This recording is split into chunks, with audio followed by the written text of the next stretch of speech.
time. Merry Christmas, everyone, and welcome to a special edition of TEDXcellence. It's TEDXmas. Yes, the best time of the year. I'm all Christmased out. I got my red shirt, not Star Trek related, my green tie, I'm all dressed up, and I'm ready to go with a marathon of 4 to 5 TEDx talks. 4 to 5. And I say to 5, here's the thing. On this Merry Christmas, I was visited by the evil wizard migraine. And consequently, I had a very messed up day. Things I thought I would do and the schedule and time frame in which I thought I'd do them didn't happen. And so things had to be rushed here at the end. I'm still here, relatively on time. But so one thing I didn't get done was reformatting all of the TEDx's for sound. I got 4 out of the 5 done before the show. So if we make it to the 5th talk, if our sanity retains itself, the sound quality might be slightly lower. If it's too low, because I can't tell, not on the air, we'll just skip it. And we'll save it for another time. But all of that dirty laundry airing aside, who's joining me on this most joyous of days, TEDXmas? Yes, the music surges. TEDXmas. Oh, what a magical time, where we get to listen to various people talk about various things in short order. These are all relatively short TEDx talks in the sense that they're all under 10 minutes. So we're going to have a cavalcade of interesting conversations. And get your bingo card C's ready. C for Christmas. But before we get into that, who's joining me on this most merriest of Christmases? Molly Okami, Merry Christmas. Merry Christmas, scribe and chat. May you be surrounded by those who love you, and may those who can't know you love them. Merry Christmas, Molly. Merry Christmas, Advocatus Diaboli. Merry Christmas, Old Guy Gamer. Merry Christmas, Mr. Scribe. The best to you and your family. Sorry I can't be here, but we'll be with my family enjoying our time together. Perfectly reasonable. You know, honestly, I might question my own sanity being here on Christmas if I wasn't just doing this all the time anyway. So Merry Christmas, Old Guy. Merry Christmas, Mykar. Keeverdam, Merry Christmas to you and everyone. Please take a look at the top of the chat box to the link to the Leukemia and Lymphoma Society donation page. If you can donate, please do so. But even if you can't, please share that out on social media. And thank you ahead of time, Keeverdam, for... Thank you ahead of time? I'm thanking you now. Thank you, Keeverdam, for providing the link. And thank you ahead of time for donating if you choose to do so. That's what I meant. Merry Christmas, Walter Tomaszewski. Uh-oh, something I posted earlier in chat disappeared. Can you post it again? Or was it a super chat? If it was a super chat, let me know. No, thank you. But if there's something else otherwise, I mean, whatever it was, just repost it. Let's see. Advocatus Diaboli, Merry Christmas to you. Noah Essentio, Merry Christmas. Blue-Eyed Scream, Merry Christmas. Who else is here? Scrolling. All the early comers to the show. Mewy Christmas Scribe from George, Philip, and me. We are all in the holiday spirit, a feline festive, and hope. Well, thank you, Walter Tomaszewski. Who else is here? Scrolling. Kay Roberts, Merry Christmas. Ryan R., Merry Christmas to you. Alabay of Colorado. Merhaba y'all and Blarg. I was about to say Fes Germa. I don't think that's Scottish, but it suddenly sounded ethnic to me. I don't know how to say Merry Christmas in Scottish Gaelic. If only Tailed Feature were here. Blakester, Merry Christmas to you. Corey Suzuki, Merry Christmas. Tall Person, Merry Christmas to you. Who else is here? Morgan King, Merry Christmas. Draco Rincewind, Merry Christmas. Hopefully I'll be able to fight off a food coma. Well, I'm hoping I can fight off what remains of my migraine. Foreshadowing. Anna Lynn, Who is this guy and where is the painting? Well, the painting's just, oh wait, it's opposite. No, it's there. See, there he is, right there. The old representation of me is sitting there in the lounging chair. Everything's opposite because because the camera's in, yeah. Luke Skywalker 2, Merry Christmas. Jay Blizza, Merry Christmas to you. Angelverse, Merry Christmas. Mr. E, Merry Christmas to you. Who else is here? Is that it? No. Mr. X, Merry Christmas. And, oh, Merhaba is a Turkish greeting. Oh, okay. My father, who was stationed in Turkey during the Vietnam War, well, he probably knew more Turkish than I did. Yeah, I think I can say this now. He guarded SR-71s on military bases. Yes, big super duper spy planes, the Blackbirds, in Turkey. So it's not quite a 6 degrees of Kevin Bacon kind of situation, but there you go. But merhaba to you too. And thank you, Captain JPS. Merry Christmas. Merry Christmas, Captain JPS. I just did some jazz hands for some reason. There you go. Alexander the Scourge, or Tyrannus the Scourge of Venus and all territories therein. Good evening and Merry Christmas. Corey Suzuki, thank you so much. Froa Weihnachten. Froa? Am I saying that right? Thera Weihnachten. I believe that's German. Jawohl. Or Dutch, perhaps. Zum Geburtstag viel Glück. Zum Geburtstag viel Glück. Alles Gute zum Geburtstag. Zum Geburtstag viel Glück. That's the only song I remember from my German class. I don't usually have music in the background with lyrics. Anyway, yeah, so we got a whole bunch of stuff to get into today. But first, before I continue, because I believe it's possible that she's watching right now, Mom, Merry Christmas. Here's your boy, all dressed up, all nice, all fine, coiffed and suited up. Yes, I am the perfected result of 36 hours of labor from my mother, and several decades of moral teachings therein, and examples set. So, Merry Christmas, Mama. Hope you're having a good day, and I love you very much. And to my sister, hey, how's it going? Anyway, let's get into it if we can. Oh, wait, hold on. Green Badger Outdoors, Merry Christmas. I'm going to try to do as many Merry Christmases to people as I see them as you come in. If I miss you, it's not personal. I mean, it could be. I mean, you could be Ranting Monkey or somebody, and then be like, eh. Anyway, what do we have? We have a whole bunch of stuff. I got to get my tabs all open and everything here in my folders. Oh my gosh, guys. Yes, there was a little bit of a rush at the end to get everything organized. So pardon me 1 second. I got to get a folder to the folder. Ay, caramba. Yes, oh boy. Okay, so this is, I'm just going to call that folder live because these are the editions of the videos I'm doing live. So, we're going to start off with reimagining schools for belonging.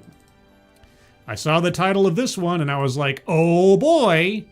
Well, belonging now is the new DEI. So, who knows what this is going to be about. So this is how it's going to work with the bingo cards. What we're going to do, a little bit different this year. Now, each of these talks is, as I said, relatively short. Less than 10 minutes, each one of them. And so the likelihood that we'll get any bingos out of these talks is not impossible, but decidedly reduced from a full-fledged TEDx talk, which usually runs about 12 to 15 minutes. And so, a little addition to this year's TEDXmas. And this will benefit those of you who are here from the beginning to the end. It's going to be an endurance match, I swear. At the end, once we are done through all 4 or 5 TEDx talks, in addition to going through a bingo card for each one, we are going to vote at the end to decide which is the best, not necessarily of the worst, but the best of the crop. And your justification for best can be whatever you want. We're going to do the red letter media rules. Any reason you want to say one's best versus the others is perfectly fine.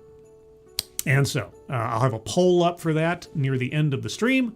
We'll see how long it takes, how long I can take it. And though I don't have a pepper jack today, I do have a Mexican Coca-Cola. Pure cane sugar. America. All right, with that, all as preamble, let's start off with our first offering, bringing belonging to schools. Or what was it now? Sorry, what's the official title? Just to make sure I get this correct. So this is Reimagining Schools for Belonging, and it comes to us from TEDx Albury. Whatever TEDx, wherever Albury is. I don't know, it sounds British. Is it British? I haven't listened to these things before, so who knows. Anyway, get your bingo card C's ready. C for Christmas. Links to the bingo cards are in the description below. And with that, I'm going to turn down the music just a smidge, just so we don't overwhelm our speakers. Give it 11. There we go. 11 should be fine. All right. 7 minutes and 24 seconds. Oh, it's Australia. Boy, I just can't get away from Australia lately. You know, with native philosophies in outer space. Here we go. Have you ever felt the frustration of being left out of a decision that shaped your life? Yes. Naming me. How dare my parents take my input out from giving me my name? And it's not Ralph. But Starbucks says it is. I can guarantee everyone in this audience has specific needs. You might want to adjust your posture, stretch your legs. You may take comfort in having your own seat. You might hang out with a genetically modified dog-cat fox. I mean, everybody has their needs. Your own spot. My own spot. You may even want to glance at someone nearby and share a comment. Yeah. Can I check the label on your clothes? Because I think you must have been made in heaven. These are all natural impulses to move, to connect, to feel comfortable and secure. Okay, I stipulate thus far. They can help give you a sense of belonging. Okay. I've been an educational researcher for almost 20 years. An educational researcher for 20 years, 2 decades of experience as an educational researcher. Okay. Studying how schools shape young people's well-being. One thing that stands out is this: students rarely get a voice in the decisions that shape the spaces where they're going to spend thousands of hours in. That's because it's not theirs to make a decision on. Okay. What questions come to my mind in listening to this? Do you want to make students feel comfortable and welcomed, and that they're in a, and I'll use the phrase unironically, a safe space for learning and so on? Yes, of course. How much decision-making power and what kind of decision-making power are you talking about? I mean, there are schools, and I've heard of them, where the students set their own curriculum, which I think has a whole bunch of pitfalls to it. But, you know, some places do that, and some people find that effective. Okay. Yes, so the question will be, you want to give students a buy-in, a stake to their environment, to their education, to their learning. Fair enough. Maybe. To what extent? And in what way? Walter Tomaszewski, thank you so much. I love the DEI TEDx stream scribe, but I wonder when will we get a stream featuring you, your mom, sister, Dogcat Fox, and Kevin, your pet earthworm? My sister has been on before, a couple of times. We did the Night of the Living Dead stream, and at least a couple others where she popped in. So there. As far as my mother's concerned, I don't know if my mother is broadcast ready. She's a little bit of a wild card. You got to be careful. You never know what she's going to say. I love you, Mommy. And Kevin there is no Kevin. There is, and I'm looking at him right now, there is a Dog Cat Fox has a friend. I've talked about this friend for some time. I still haven't gotten around to putting the finishing touches on Dog Cat Fox's friend. I keep teasing this, and I don't mean to drag it out, but it's just a matter of the fact that I need to really focus on getting the remaining materials ready to complete Dog Cat Fox's friend. It's science and genetics is what it is. It's not needle and thread and some implements I need to make it complete. Anyway, but I will take your suggestion under advisement. If I can figure out a way to have Sister Scribe on again in the near future, I will, because she's awesome. I love my sister. Also, Sister Scribe, if you're watching, Merry Christmas, and I love you. Even though I'm the better child, as we know. Anyway, what were we talking about? Yes, how much control do you want to give students to oversee their own education? And that's despite it being a United Nations human right. And those... Wait, what's a United Nations human right? Sorry. Education? I guess so. Where they're going to spend thousands of hours in. Mm-hmm. And that's despite it being a United Nations human right. Mm-hmm. And those decisions, they don't just sting for a moment. They impact upon a student's sense about themselves and their place at school for many years. I know I'm not going to get an answer, or the likelihood is slim. Give me an example. Give me an example of an area where a student classically has no say in their education that so grievously affects their long-term prospects that they should have a stake in. Take Shyla. She's in grade 3. If you say so. During early childhood, play was her world. Uh-huh. It was her language. Uh-huh. It was her curriculum. It was her joy. She's a kid. Yeah. Play was protected and celebrated. Yet, almost overnight, that vanished. Play vanished. Tell me how. When Shyla entered her primary school, she had access to one fixed playground. Yeah. By grade 3, she's fully outgrown it. Okay, here's the thought. Was she sentenced to the school 24/7? The only reason I ask that is because Shyla did have a home of her own, correct? With her own room or play space or yard or family. She wasn't at school 24/7, was she? So the 10 or 15 minute breaks of recess over the course of the school day to play on a single playground was not the end-all be-all of her ability to play and pretend and so on and so forth, was it? Tell me. So Shyla, yeah, she wanders the perimeter.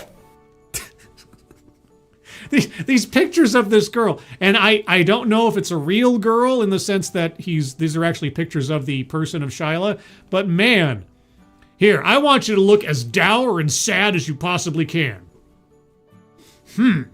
I only have one playground to play on. I realize that in this story she's only in 3rd grade, but I would assume most of her time is being spent in the classroom. Okay.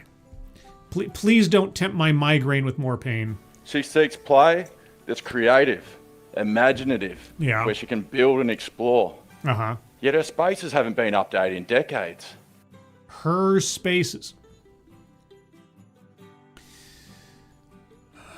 Does Shyla have a home?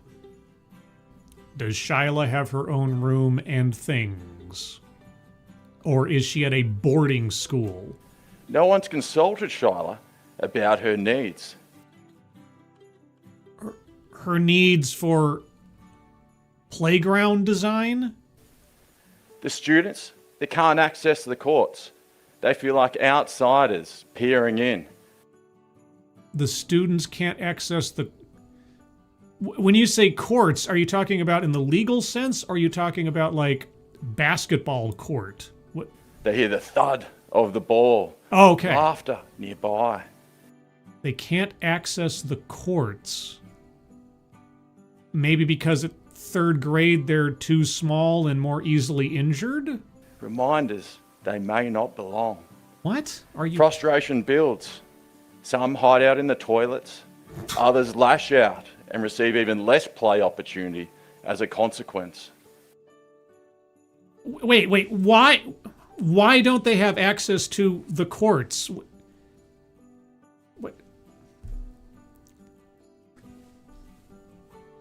What are you talking about? And that cycle, it repeats and repeats. Then fast forwarding to high school. Shyla, she gets there, experiences a similar set of courts. We're talking about sports, but basketball court, right? A tennis court? A similar grass field, yet this time there's more noise, there's more students, there's more pressure, yet still nowhere adequate for Shyla to recharge.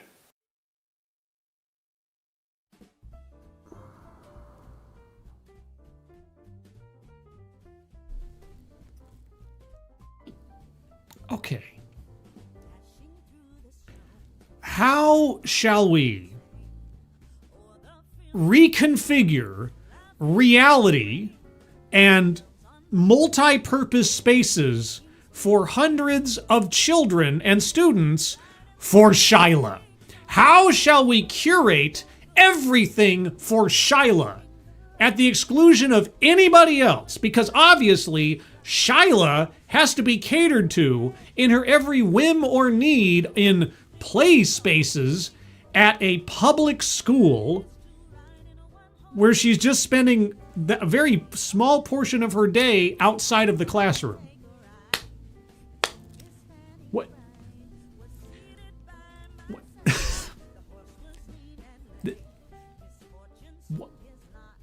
What are you...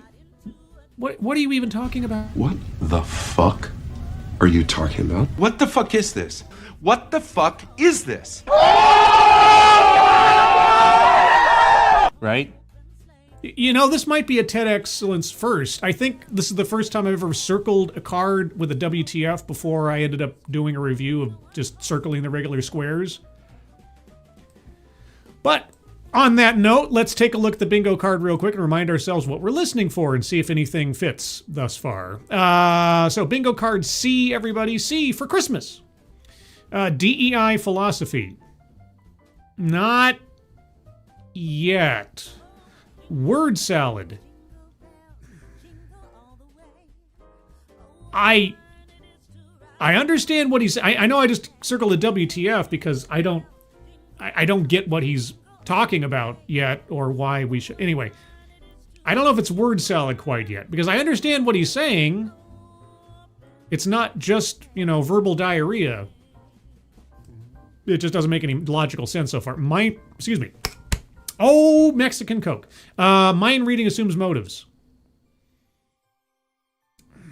Not sure. A list? Didn't he go down all the things that Shyla needs and so on, all the places that she couldn't go or weren't beneficial to her? Yeah, okay. Marginalization. Well, obviously Shyla's being marginalized by not being given everything she possibly needs, as though she's being targeted or something. Patriarchy, hasn't talked about gender roles yet. Contradicts own point or fails to make argument.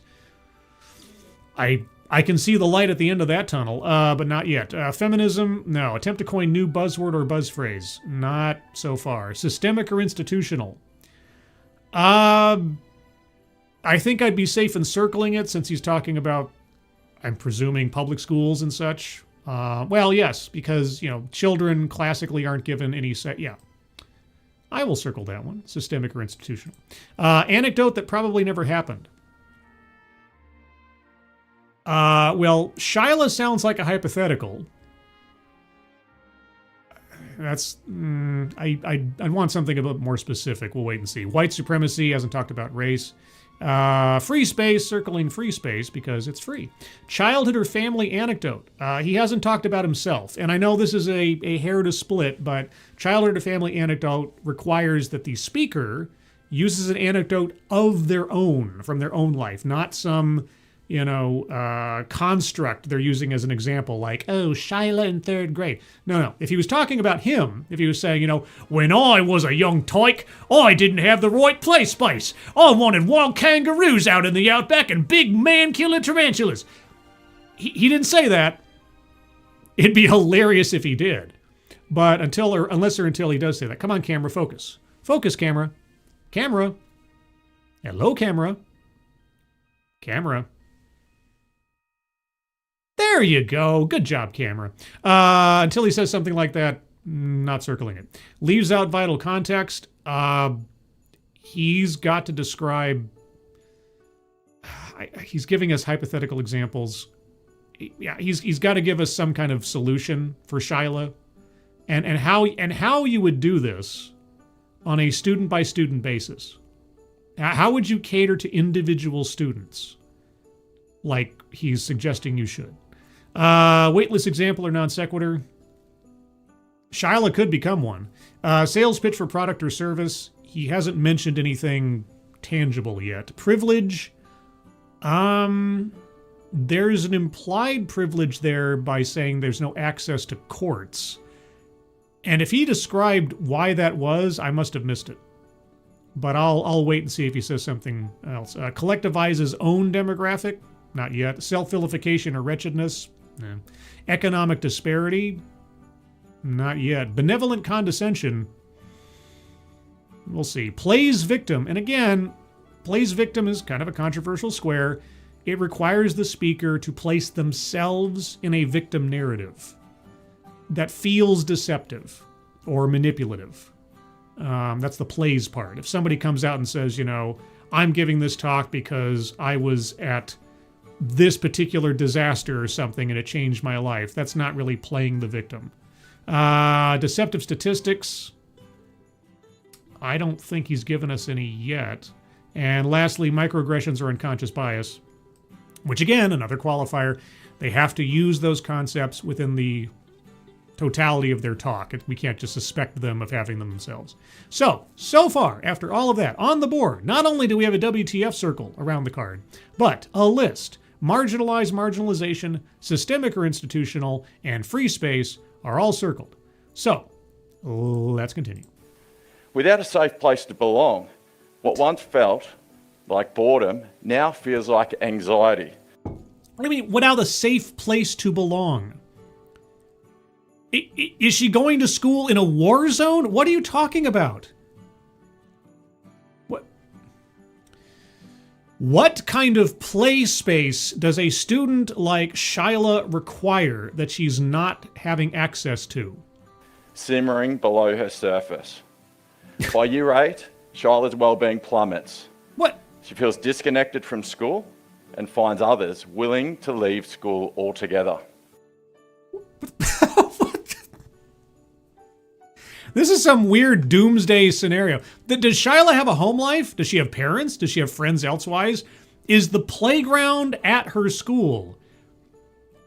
Playground... High schools don't even have playgrounds. What? What? Play's not a break from learning. It's the vital infrastructure in thriving schools. Think about it.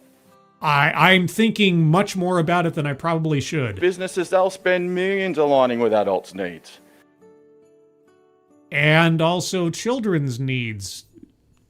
What? Giving us different choices and comforts. Yeah. For a child, those things are even more important. And they are just as much, if not more, catered to by businesses.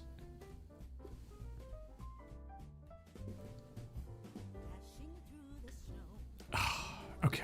A developing brain takes what's provided and turns it into meaning, invention, and their identity. And is that entirely the responsibility of the schools to train? Is there no place in this for parents and families? What? Our students, they're going to spend over 4,000 hours across their schooling life engaged in these yards. These yards? Wouldn't you want to get that right? Right. Okay, all right. Tell me the right yard for Schuyler. I need to know the right yard for Schuyler. Describe for me the right yard for Schuyler.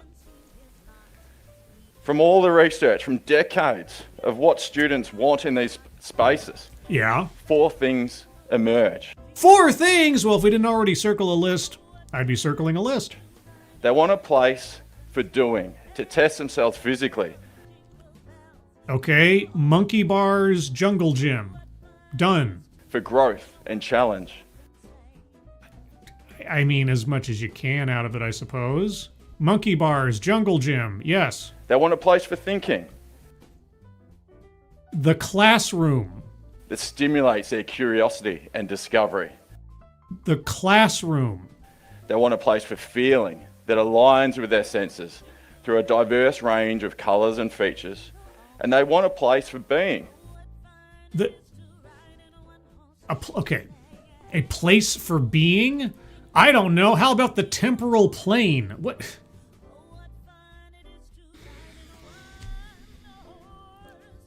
To simply be themselves, away from other scrutinies.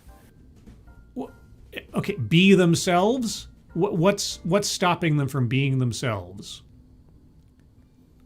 Okay. This might be one of the rare instances where someone has offered up solutions without fully describing the problem. And that's just as bad as the reverse. When all those things are aligned, we see teamwork, belonging, well-being absolutely soar. When those needs are ignored, we see bullying and disconnection thrive. Right, because bullying can't take place in any environment that is so well curated. Because children are just angels of their own accord, no matter the setting. Give us and describe for us a success story. Compare and contrast what the success story does versus your average school. I need something more concrete. My research and the work of colleagues in the Global Recess Alliance have shown what's possible when we design for healthy play. The Global Recess Alliance. There's a global alliance for recess? I'm learning something new every day. Take this Victorian school, for example. Oh, an example. Okay, this Victorian school. Like, Victoria, Australia. Okay. Milk crates, hay bales, tires. Okay. They started small, introduced flexible play zones, provided loose parts like blocks and planks that students could adapt to their own needs. An open field and random junk. Created quiet retreat gardens and gave the students a say in how to manage the resources within the space of... What kind of say? What kind of say, and to what extent? And how much of this took time out of the day from their actual academic endeavors, their classroom work? Within the space of one school term, teachers reported improved problem solving, improved teamwork, and something that isn't easy to be measured. Joy was in the air. Correlation does not equate to causation, and as you just said, an abstract cannot be effectively measured. But sure, If you give kids more time to not do schoolwork, I bet they come across as really happy. Now, are you going to tell us that their academic scores increased because of this new program? And even if you do, don't I have to also suspect that perhaps academic requirements were softened along the way? We wouldn't want any student feeling like they were a failure, would we? These changes, they don't need to be expensive. Could be natural features. No, an open field and a bunch of random junk you got from a yard sale. I'm sure it doesn't have to be expensive at all. In monetary costs, what about an academic performance? Chalk. It could be rotating themes across the play zones. Supervision is also incredibly powerful. When teachers promote positive language, show a genuine interest in students' play, and model inclusive behaviours, belonging can really increase. Okay, aside from the kumbaya nature of this presentation so far, effectively nothing this guy has described is any different than any elementary through, say, well, I mean, junior high, we didn't have like recess or anything. So this only really applies to like K through 6 mostly. Aside from the fact that we weren't given freewheeling implements that we could either injure ourselves or others with in the process, nothing he's talking about wasn't available to me as a kid. And I realize my experience is not everyone else's experience, but if the public school process of 40 years ago is otherwise described here, maybe it's different in Australia. Maybe they just dropped them off in the outback or something and, tied raw meat to their legs and said, go play with the dingoes. I don't know. It's about enabling play rather than controlling it. And every time this guy opens his mouth, okay, what does controlling play look like in your estimation? In your 20 years of educational research, give me an example. Compare and contrast. What does a controlled play scenario look like versus a free play scenario? At school, a public school. What do you... From all this work, 4 principles stand out. Another list?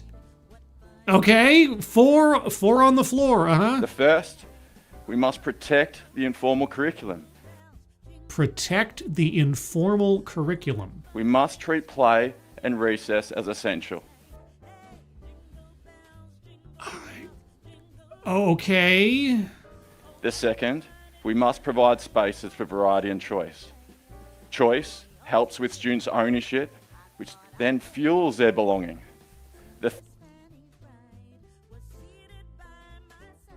I know, I keep asking for like some kind of examples or contrast. I know I'm not going to get them. And also, he talks as though the center of all things is the school day and the schoolyard. What about academics? What about home?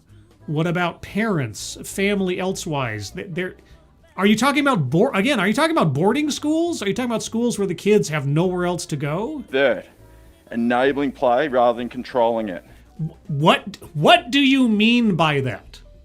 You can lead a horse to water, you can't necessarily make them drink it. You can give a kid an open field and a tire inner tube and a stick, but maybe they don't decide to do anything with those. What are you talking about? Training staff to encourage and support play rather than policing it. What? Do you understand how children operate? They're nuts! They have no experience in the real world. They oftentimes have no idea what they're doing with anything, and they're liable to get into accidents. You have to supervise them. I remember what it was like being a little kid. I remember our recess teachers keeping a watchful eye over everybody because they knew kids can innocently get into trouble. And kids have untethered emotions. So if somebody scuffs their knee or somebody shoves somebody else, it could turn into a catastrophe real quick and a legal liability, depending. What is this guy wanting to have happen? He really needs to get into a more detailed description of what he imagines a policed play scenario is versus an open play. And of course, the big one, listening to students' needs for play. Listening to students' needs for play. Like what? Now, thinking back to Shyla. Sure. Thinking back to that girl wandering the perimeter. Well, if she's an introvert and she's antisocial, what is the playground going to do to cure her of these social anxieties and possible other mental issues? Now imagine she was consulted. Imagine every schoolyard designed based upon student voice, shaded areas, flexible resourcing, and quiet retreats. What if Shyla's still stuck to the perimeter in spite of that? Riddle me that, Aussie man. What if Shyla still stayed away from people and kept to herself despite having all this variety, this cornucopia of options on the playground? What would you do then? What would you say then? Who failed who then? C. Thomas, thank you so much. Merry Christmas. Crossmas scribbles. Crikey, this guy is the walking embodiment of the hello fellow kids meme. Crikey. Put another Yule log on the Barbie. Thank you, C. Thomas, very much. Appreciate it. Hope you're having a Merry Christmas. Yeah, what is this guy talking about? What does he mean, policing play? And again, you can't cater a public school multi-purpose play area to a single child's needs. Because here's the thing, what if Dr. Doom became the Sorcerer Supreme? I know, which apparently they've done. But what if Shyla. What if Shyla's problems with sticking to the periphery and not engaging with other students, what if that's based in something outside of the school's perimeter? What if there's, I don't know, some other aspect to Shyla's life, beyond the school, that has a significant impact on how Shyla behaves amongst other people? Okay. I guess for this scenario, I would need to know from our speaker, why does he attribute Shyla's behavior explicitly and seemingly exclusively to the play space at school? Why does he consider no other possibilities, no other factors? I doubt we're going to get that answer. I ask it all the same. Imagine reduced conflict, improved teamwork, and students returning to school and their classroom ready to listen to their teacher. I can imagine quite a bit. You've left out far too much information. In fact, I'm going to circle leaves out vital context. Even if he's talking about a hypothetical in most instances here, he has left out too much information that I can't make a reasonable assessment of his idea or proposal.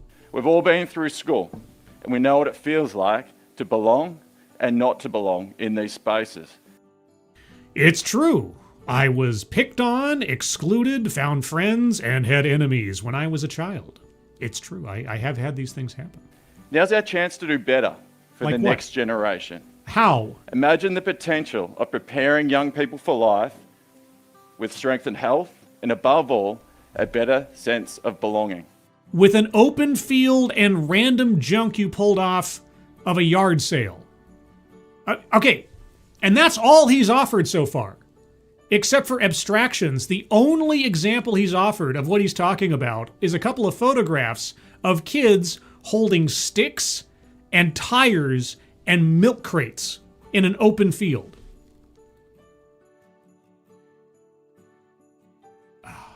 I challenge you in two ways. The first, listen to the needs of our young people.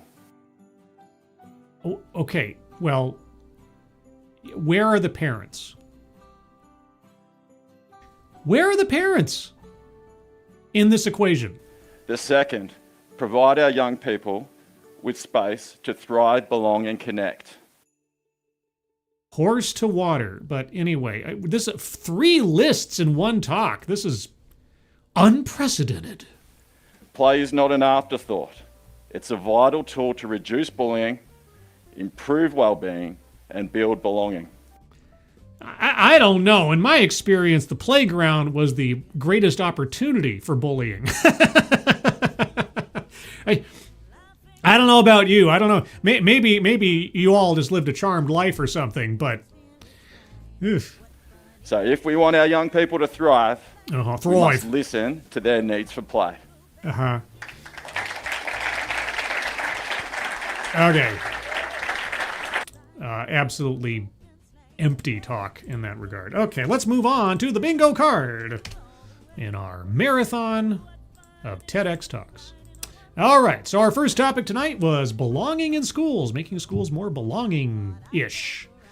Here's the bingo card as I have it. I'm going to go over it one more time by myself. If you guys have arguments for squares to be circled, I'll get to you presently. DEI philosophy, not that I heard. Word salad, again, I didn't get a sense of... Did I? I did. Never mind. Yeah, he just kept saying empty things and repeating things and lists without definition. And so it was articulate word salad, but still word salad. Mind reading assumes motives. Again, assuming in his own hypothetical that Shoila, that her reluctance to engage with other students, that her walking the perimeter and everything else was only and directly caused by the nature of the play space, that there were no other considerations to be had. Nonsense. Patriarchy.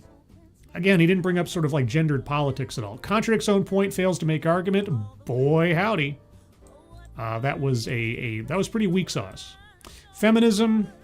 Attempt to coin new buzzword or buzz phrase. I was surprised that he didn't try, but there wasn't anything. He didn't give us an acronym, not an anachronism, but an acronym or some other little catchphrase or something. Anecdote that probably never happened. See, I'm always hesitant to take someone who's using a hypothetical as giving us an anecdote that probably never happened, because it's not. We know it didn't happen. There's no guesswork. He's not crafting some kind of perfect scenario as an example. So, yeah, the Shoila thing does not, in my mind, count as an anecdote that probably ever happened. It has to be an anecdote the person is offering up as evidence or in order to make a point that they comport to be something that actually happened. And Shoila did not feel like a real person. It felt like a made-up story, just a hypothetical example. White supremacy, he didn't talk about race. Childhood or family anecdote, he never talked about himself. Weightless example, non sequitur. Shyla. It would have been something else if he'd said, in the course of my research, I studied, I took polls and did studies of many different schools and many different students' experiences. And there was this one student, let's call her Shyla. If he'd introduced it like that, then I could make a better assessment of it being an anecdote that never happened. But he didn't. It just sounded fake from the beginning. But Shyla writ large, as a hypothetical, and not being based, at least, explicitly in reality, means nothing. It's like, what if there was a kid that wandered around the periphery? Well, what if there was? And sales pitch for product or service. He brought up the Global Recess Association or something. I don't know if that was much of an advertisement. It was a name drop. I don't know if it was a sales pitch. I'll leave that to you guys. Privilege. Yes, because since Shyla wasn't being catered to, that means that all the other kids had opportunities that were denied Shyla. And so, ipso facto, she lacked the privilege of a healthy play space that all the other kids enjoyed, I guess. Collectivized his own demographic. Again, he never talked about himself so much. Self-vilification or wretchedness, same problem. Economic disparity, surprisingly enough, he never talked about economics. Or like privileged students versus not or something on an economic basis. Benevolent condescension.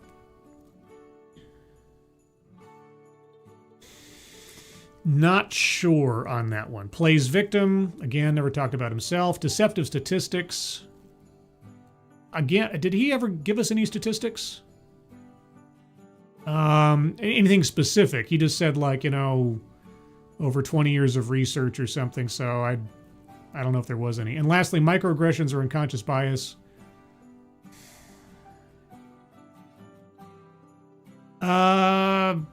I'm going to say yes, and this is why I'm going to say yes, because there was an implication that the schools writ large were creating play spaces, obviously without consulting the students, and therefore they were making assumptions on behalf of the students, which was leading to negative consequences. So that's where I'd say on that. So there you go. That is the card as I have it right now. If you have arguments for squares to be circled, put them in the chat now. If I missed your comment, please just repost it. I'll scroll up a little bit at the beginning, but then we will move on. Let's see. C. Thomas, belonging smells like DEI.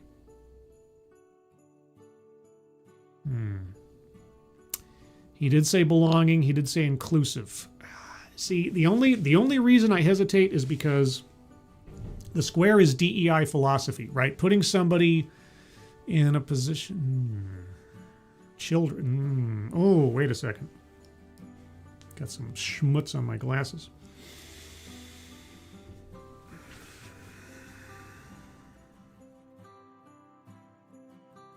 I just want to think about this one for a second. Because he's effectively saying that school children should have a say in... Well, he said they should have a say in resource management and deciding their own spaces and everything else. You have a good point. Yeah, there was... You know what? On balance, between belonging, inclusion, and having children lead the way... There was a little bit, there was plenty of hinting at DEI there. And I even made the comment at the top, belonging being the new DEI, but I wasn't sure in what context you'd talk about it here. Yeah. Fair enough. And as a consequence of that, if you can... Bingo! What? Bingo! Yeah! Of course! We have our first bingo! The first bingo of TEDXmas! Oh my gosh! I forgot. I keep forgetting to do my... I'm still not used to being the streamer guy thing. I got to put on all my streamer stuff. I got to put on my Chiron. I got to put on my my comments. There we go. I apologize. I'm after 9 years, they keep throwing these new widgets at me that I'm just not used to. Let's see. Moving on.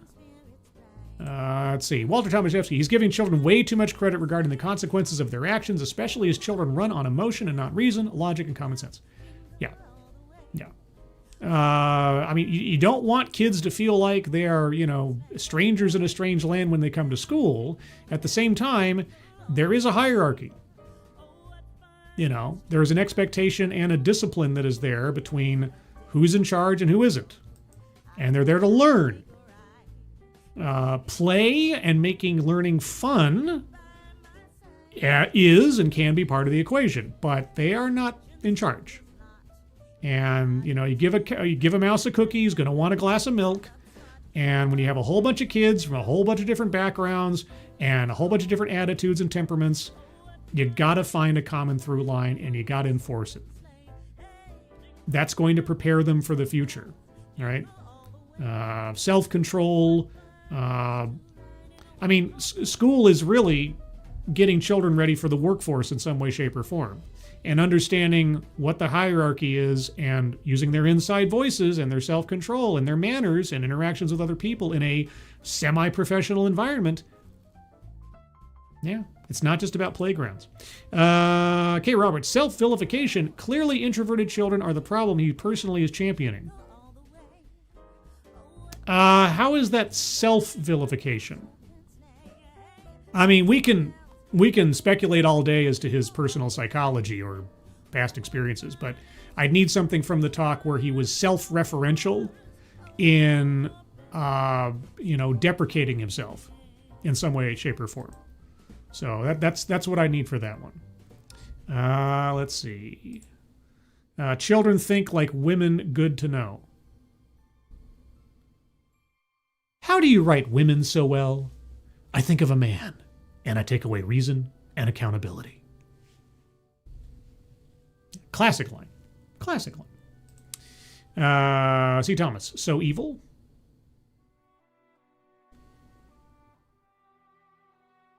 Yeah. All right. Any other arguments for squares to be circled, guys? I'll give another couple minutes here. Let's see. What do we have coming up next? What shall I do next on the list? Oh, right. All right. So just as a preview, our next talk is called Why Men Should Embrace Vulnerability. Are we going to get some toxic masculinity going on here? I sure hope so.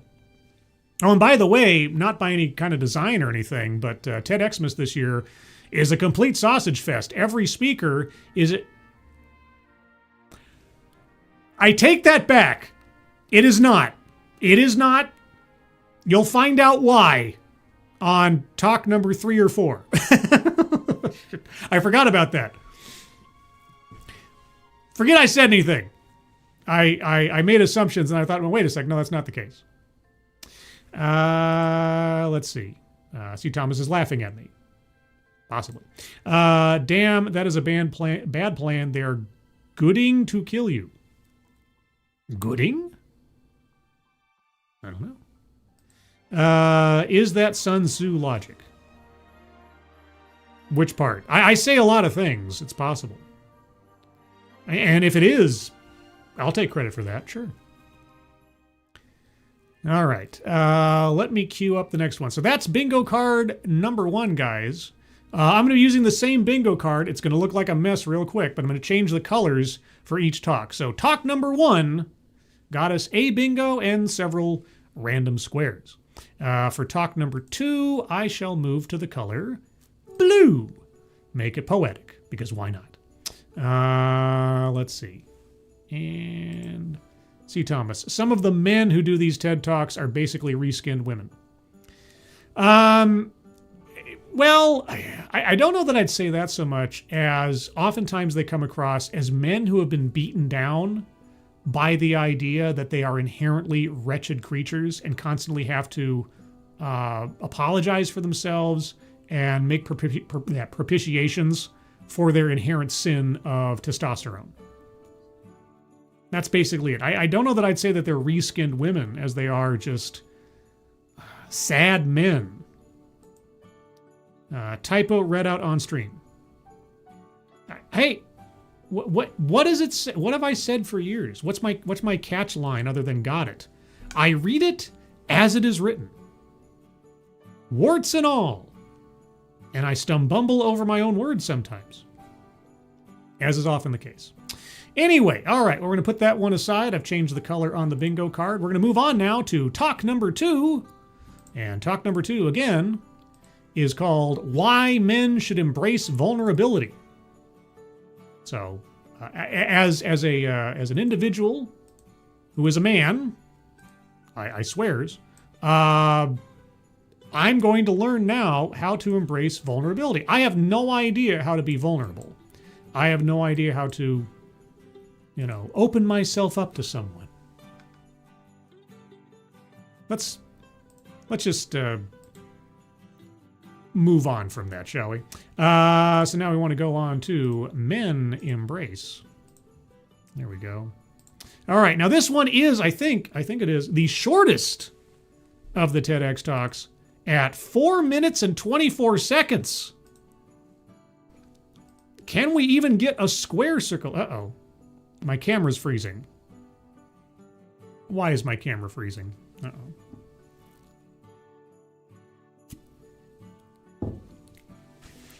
My internet decided to drop off there for a second. Did I freeze up? Am I still here? Let me know in the chat. Live TV. I still see the clock running. My internet signal looks okay. I'm good? Okay, because my camera froze on the display, and I saw a little drop off on that little radiant sign you see at the bottom of your screen on a Windows deal. Okay. Operating under the belief that I'm still here. Also, Chicago Mike, Merry Christmas. And Simon Willikins, Merry Christmas to you. Anybody else I missed in the meantime?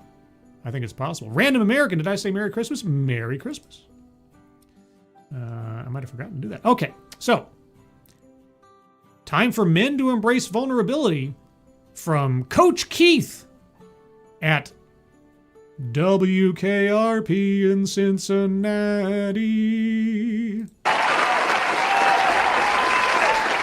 That sounds like canned applause for sure. And it was. Just because you're hurting doesn't mean you're weak. It means you're human. And embracing vulnerability is how we reclaim our strength. Okay. Now, I have been through some painful events this last year, as many of you know. So, yes, it's true. It's true. Okay? You got me so far. You've only got 4.5 minutes on a topic that sounds fairly boilerplate. Even if it is a little accusatory, as though men have no capacity to embrace vulnerability to begin with. But, okay. Tell me more. We live in a culture where many men are taught to hide. How many is many? From a young age, we're told, don't cry, suck it up, be a man. Yes. It's about controlling your emotions, not the absence of emotion. That there is a time and a place for emotional outbursts. Oftentimes, most times, it's not productive, depending on the circumstances. Yes, emotional control, not emotional absentia. On the field, in the locker room, even at home, the message is the same. Yes. Maintain control. If you give into emotion in situations where your safety or succeeding may be at risk, don't. Toughness equals strength. I mean, they are kind of literally synonymous, yes. So we learn early on that showing pain can be dangerous. Okay, again, I don't know if dangerous is the word I would use as much as it might be unproductive, depending on the circumstances. So we hide it, we bury it, and in the process, we bury ourselves. Some people do. More often than not, however, I think it's more of a stoicism kind of thing and not a repression or elimination. But each person is different, it's true, even if they're men. Thank you, Chicago Mike. Mexican Coke is not pepper jack. Are you drinking a Cuba Libre, Bacardi and Coke instead? No. I'm just having a Mexican Coke. I know. It might seem antithetical, but no pepper jack today, unfortunately. Well, I mean, if there, maybe you weren't aware, I said this at the top of the show. I had a migraine today, and alcohol and migraines, even lingering ones, not the best combination. So, if it were different, maybe. But today, I'd rather just have the caffeine as a stimulant to try to help with my headache than to add alcohol on top of that. So, luck of the draw today. Migraine day is not pepper jack day, unfortunately. So, but thank you, I just about called you Mexican Mike. But that would also almost make you Mexican Iron Man. AKA Mikey. You're not Mexican Mike, you're Chicago Mike. Unless there's something about your ethnicity or background that I'm missing or have forgotten over time, which is possible. But thank you, Chicago Mike, for the donation. Appreciate it. I should be back to my pepper jack regularity. That almost sounds like a problem. I don't have a problem. I don't have a problem. I don't need a scribe intervention. Yeah. What was his name? Oh, I forget. Who was the intervention guy? Jeff Van Vonderen. That's who it was. Yes, Jeff Van Vonderen. I don't need Jeff Van Vonderen to walk in the door and tell me, there's nothing we won't do to help you through this, but there's nothing we will do to make this go on one more day. Oh, Jeff Van Vonderen. Anyway, that was a sidetrack. Back to vulnerability. That was me. That was you. Uh-oh. When I was in grade school. Oh, when I was in grade school, childhood or family anecdote. There we go. Oh, that is a really light blue I picked. I need a darker blue. That almost won't show up on camera, so to speak. Okay, there we go. Childhood to family anecdote and circling free space. All right, when you were in school. I was struggling with a learning disability. Okay, which one? One day, my teacher looked at me and said, "We'll have jobs for people like you." Ooh, ouch. Ouch. Now, is that an anecdote that probably never happened? I don't know. I've met some pretty mean teachers, so it's possible. Those words cut deep. Coming from my teacher, someone I was supposed to trust, it branded me with shame, and I became terrified to ask for help. See, I have had teachers make such burnish type comments to students before, so I can believe that. I will extend them the benefit of the doubt on this one. That can hurt. That can hurt. Okay. All right. It's also interesting that we go from one talk about school to another talk that mentions school, but it all depends.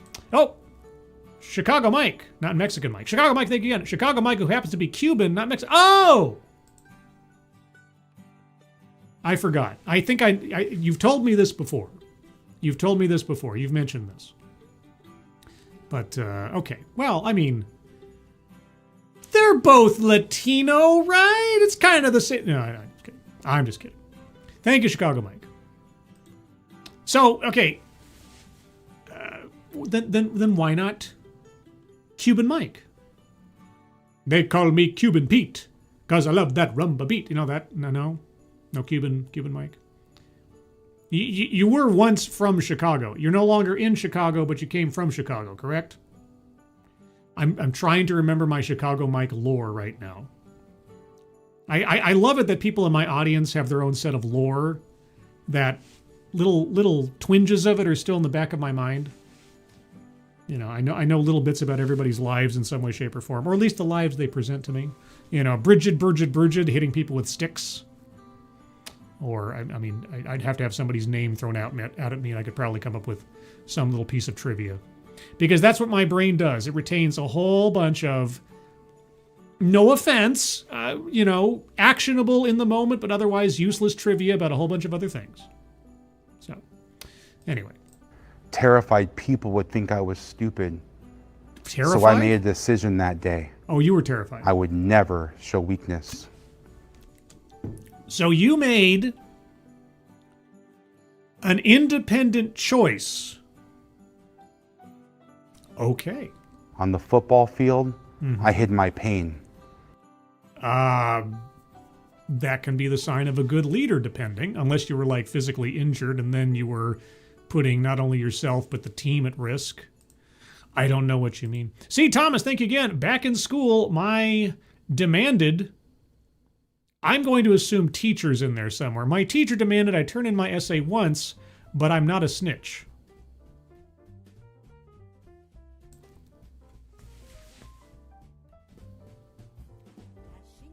I'm doing my best to interpret that. Decipher it. Okay. Yes, your teacher. Okay. Back in school, my teacher demanded I turn in my essay once, Turned in my essay once, but I'm not a snitch.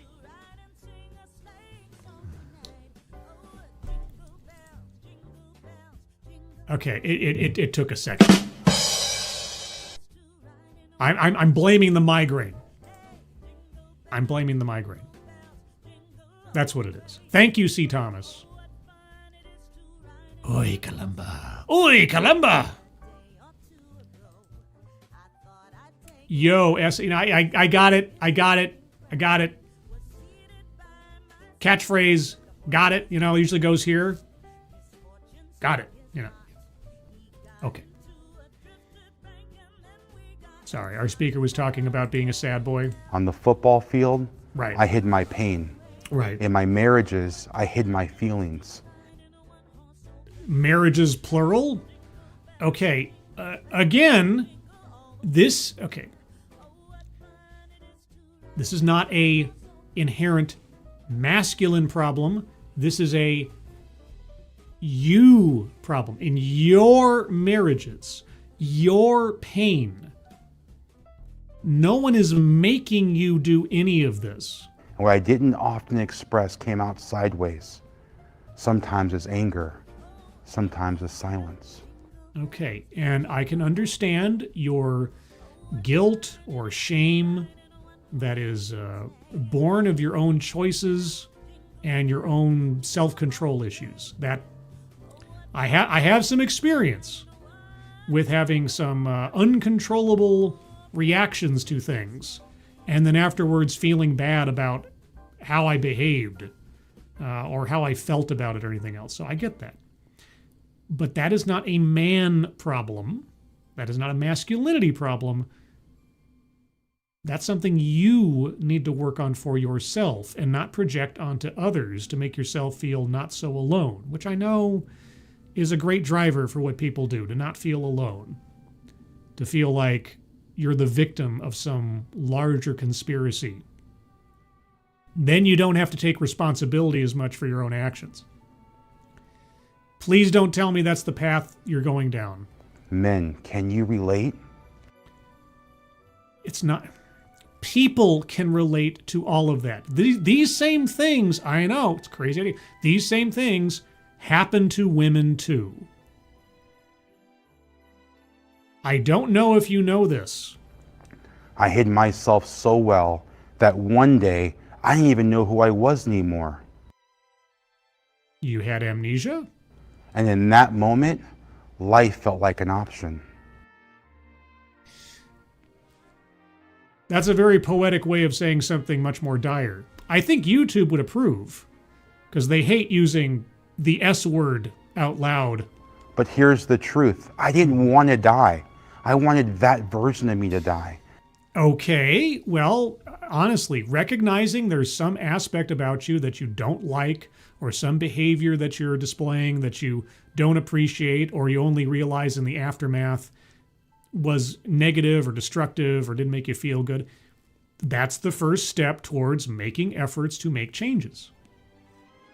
Right? Recognizing that you have a problem, whether you're talking about emotional issues or chemical dependence issues. The version that was afraid to ask for help. The version that thought anger was safer than honesty. The version that believed hiding was strength. And in that moment, I realized something. That you had to take responsibility for yourself? Or are you going to tell us that you made a conclusion that you were a victim of masculine theory crafting? Just because I'm hurting doesn't mean I'm weak. I think several different ABC after-school specials taught me that when I was about 7 years old, but okay, some people are just late bloomers, I suppose. I think a lot of men feel this way. Yes, a lot. You think a lot of, okay, going to the bingo card. Let's see, benevolent condescension. And it doesn't have to be mean-spirited, but it's still condescension. And the other one I was going to circle was mind reading assumes motives. Because he's projecting out onto other people his his personal issues and so on. Also collectivize his own demographic, circling that one. And self-vilification or wretchedness, circling that one. I'm inclined to circle plays victim. I want to wait and see if he gives any more examples towards that. We don't want life to end. We just want the part of us that's been suffering in silence, the mask, the performance, the false self, to finally be free. Very poetic. And? That was the moment I began to change. How? And today, after years coaching men, leaders, and athletes.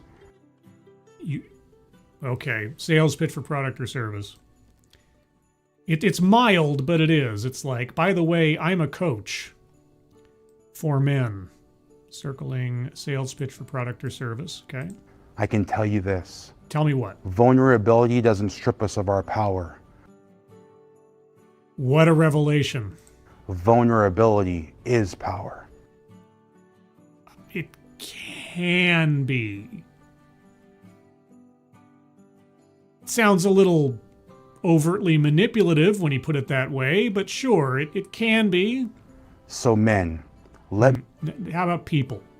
How about people? Why is this exclusive to men? You haven't even made a good argument as to why anything you've described is some male-only issue. But then you're just like, making assumptions. Mind reading assumes motives. let me ask you. Yeah, okay. Where are you hiding because you're afraid of looking weak?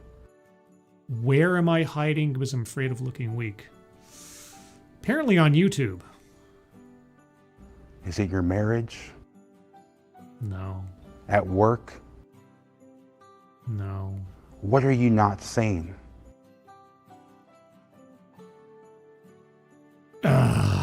What am I not saying? I don't know. I think especially this year I've been pretty open about my vulnerabilities, but maybe that's just me. And who in your life needs to hear the words, I'm hurting? An EMT. Your spouse, your children, your family. Does your spouse or your children not constitute your family? What could change if you got really honest? Well, watch the movie Liar, Liar, and I guess you'll find, holy cats, Alan Thyler. Thank you, Alan Thyler. It's very generous of you. With the Samurai #1 Dogcat Fox. Oh, Dogcat Fox. Wowee, wow, wow. No, Dogcat Fox. Dogcat Fox wishes you, with a little wave, Merry Christmas. Merry Christmas, Alan Thyler. Thank you so much. And also... Wowie, wow, wow. Yes. Wowie, wow, wow. That means Merry Christmas. In Dogcat Fox-ish. Yes. Thank you, Alan. Appreciate it. And also, let's see, was there somebody else? I thought I saw somebody else in the chat I needed to wish Merry Christmas to. Did I miss somebody? I thought I did. Maybe I didn't. Maybe I did not. If I hadn't already wished you Merry Christmas, somebody in the chat, just let me know. All right. Well, anyway, where were we again? Let me back up a little bit. Children, your family. Right. What could change if you got really honest? You could destroy your relationships. If you got really honest, oh boy, honey, does this dress make me look fat? No, dear, your body does that. Oh! And what if you stopped suffering in silence and allowed yourself to be seen? Allowed myself to be seen. I don't know. Why don't you tell me? What was your experience? This is all about you, after all. So, what happened? What, again, compare and contrast. Before I revealed myself to the world, people treated me like this. But then after I was open, this happened. Do you have a story for us? What would then be possible? I don't know. Because what I've come to realize, Yes? Until we face those questions with vulnerability, the parts of your life that look good on the outside will always feel empty on the inside. Always? With wings? The bravest words I ever said were, Ooh. I'm hurting. Congratulations. And what I want for every man is to be vulnerable enough to say the same. That moment, because misery loves company? it didn't weaken me.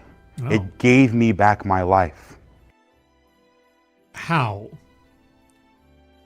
What? Okay. How did you go? And I know I'm not going to get an answer to this because there's only like 30 seconds left in this deal, or maybe a little bit more than a minute. How did you go from a self-hating, wretched, introverted rage machine to becoming a coach for other men on how to improve their lives? There's a big chunk of this story I'm not hearing. Because in order to take you seriously as a coach for other men out of the darkness of masculinity, I would want to hear, okay, well, what steps did you take? How did you change? What actions did you initiate for yourself? Do you have any formal training? Did you say, I need to go back to school and get a psychology degree, or something like that? I'm missing the middle of this story, and it's not helping your argument. Could you imagine a world where men stopped hiding behind toughness and started leading with honesty, where masculinity isn't measured by silence or aggression, but by courage, compassion, and truth?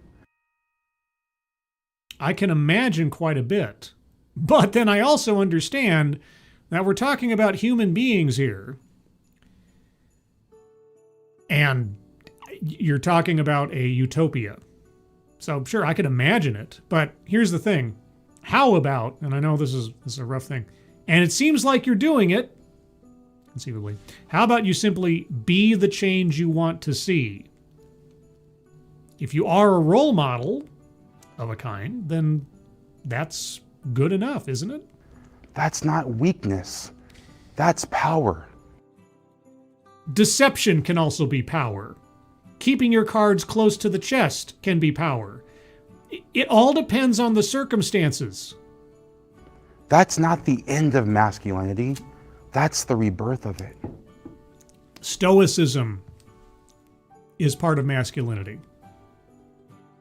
Again, not the absence of emotion, the control over your emotions. So men, Yes. join me in this movement. Join me, and together we will rule the patriarchy as brothers. Let's save ourselves one man at a time, and let's recognize just because we're hurting doesn't mean we're weak. It means we're human, and embracing vulnerability is how we reclaim our strength. Okay. Thank you. And canned applause at the end. Officer Buck Todd Russell, thank you so much. Merry Christmas from the Boxing Day birthday boy. It's your birthday? Officer Buck, is it your birthday? Do you want me to sing for you, Officer Buck? I can. I mean, you've put a few quarters into the jukebox, as it were. So let me know. I'd be happy to sing. But there you go. There's bingo. There's TEDx number 2. Down the tubes, as it were. So let us move on. Lettuce and celery. Let us move on back to the bingo card. And we will update it here. Right there. Okay, so that's the bingo card as I have it for this talk with the blue. And let's see. Yep, it's the 26th here in Aussieland. That's right. I have learned from my friendship with Dave's Lemonade that whenever it's a day in America, it's the next day in Australia. Almost always. So, with that, let me stop the music here. Officer Buck, it's your birthday. Tomorrow. In the future. From the true time of the world, American time. But anyway, we can't all be perfect. Officer Buck, this one's for you. And a 1 and a 2. Happy birthday to you. Crikey. Happy birthday to you. Foster's. Happy birthday, Officer Bucktot Russell. Bobby. Happy birthday to you. That's not a knife. Happy birthday, Officer Buck. Hope you have a good one, and hope your Boxing Day is an enjoyable one. Whatever that means. There's heretical, non-American holidays and things. Like whatever. Anyway, let's move on to the bingo card. All right, I'm going to go over the bingo card one more time by myself. And, hold on. What's this I see? Foster's is piss. I know, I'm not a beer connoisseur.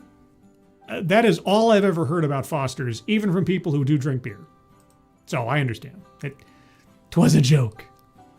What? Okay, well, okay, here's a question then. What would be a quality Australian beer in your estimation? Like if I don't know all the Australian beer brands, but if there's like an actual worthwhile local native beer, what is the appropriate beer that should be in place of Foster's? As, you know, the global understanding of Australian beer. In your estimation. Do tell. All right. Let me go over the bingo card one more time. You guys tell me if you can, or tell me if you can hear this. I'm so confuzzled. DEI philosophy. Not that I noticed. Word salad. It was so brief. I don't know. Was there word salad there? A list. He didn't give us a formal list, did he? Like 3 things we need to do or anything like that? I didn't hear it. Marginalize marginalization.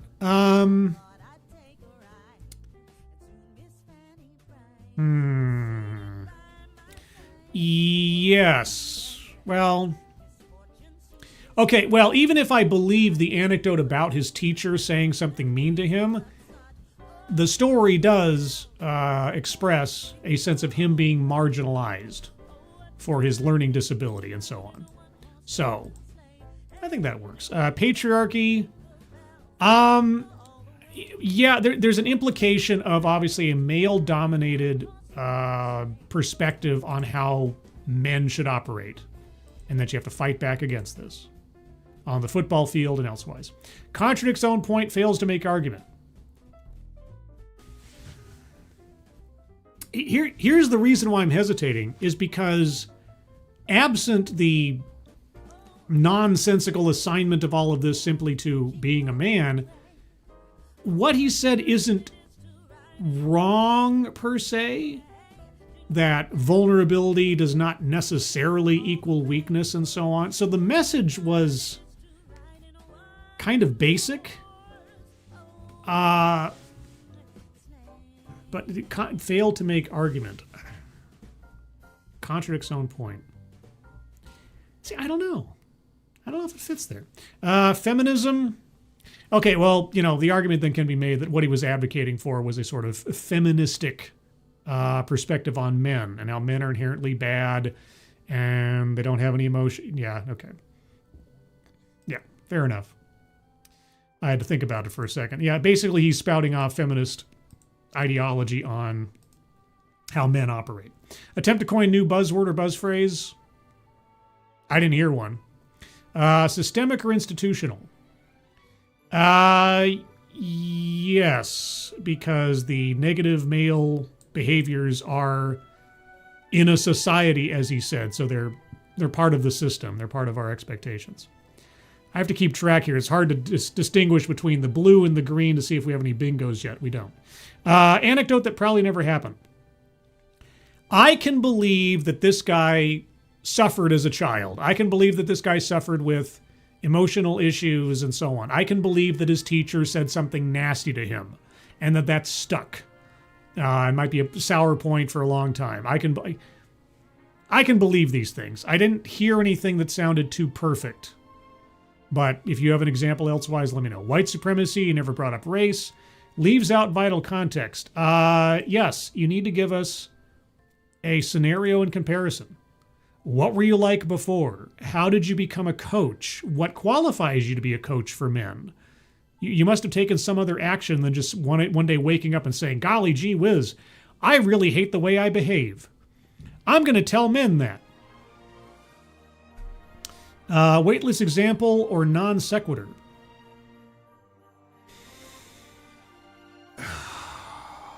I'm not sure anything qualifies.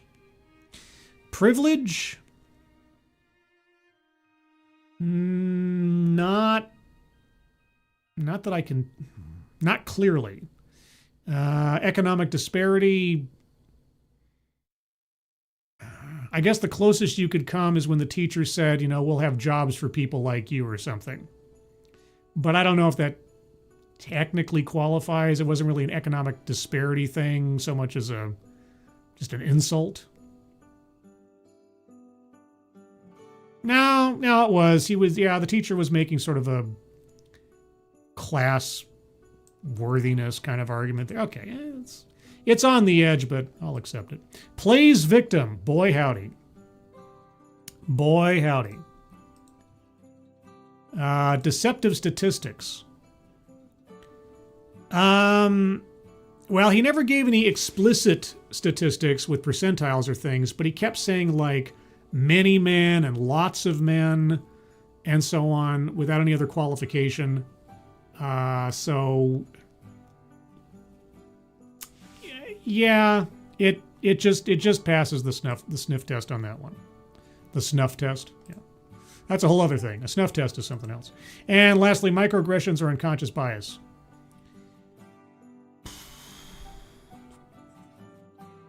Maybe.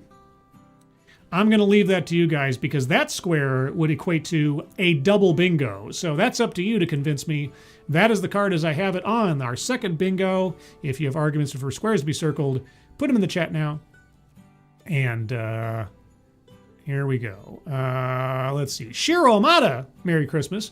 Anyone remember when a guy tried to open a male domestic abuse shelter and feminists ran him out of town and drove him to sunset himself? I remember a similar, if not that story, then something similar, yeah. Yeah. How dare you suggest that men could be the victims of abuse? Right? Oh, but we want men to be vulnerable. We want men to show their emotions and be honest. Just not about things that make women look bad. Let's see. Anecdote that probably never happened. Wives, plural. He was the wife in some of those men. Now. Funny, but not actionable. Happened in Canada as well. As far as I know, no one has ever tried to open one since. Yeah, I remember hearing that story back in the early days of my YouTube career. I remember hearing, for some reason, I keep thinking that Sargon of Akkad brought that up back in one of his old videos. But Mykar, I would argue the ratio of that happening to women over men is probably in the neighborhood of 9-1. Oh, you're talking about something else that's upward in the chat. I don't know. Let's see. Advocatus, I would suggest some bingo scores, but I missed most of that one. Well, them's the breaks. Any other arguments for squares to be circled?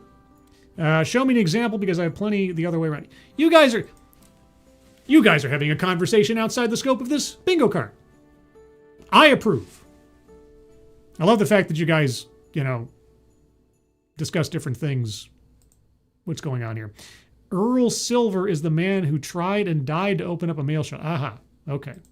Well, there you go. Yeah, there's plenty of examples of just the contradictory nature of this begging for men to be more vulnerable and everything else. And then when they start to be, like legitimately or try to be, then suddenly they're shut down.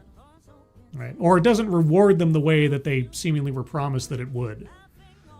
usually with the attention of women or sympathy or something. And here's the thing.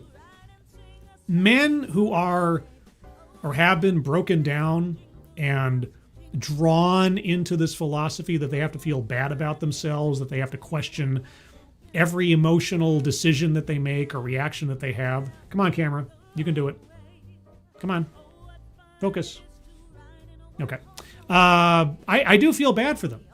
You know, they've been conditioned by activists and even people around them that they probably trust that have been telling them that they need to change, they need to be better, that they're inherently broken. And they've given into it. Internalized not androgyny. Misandry.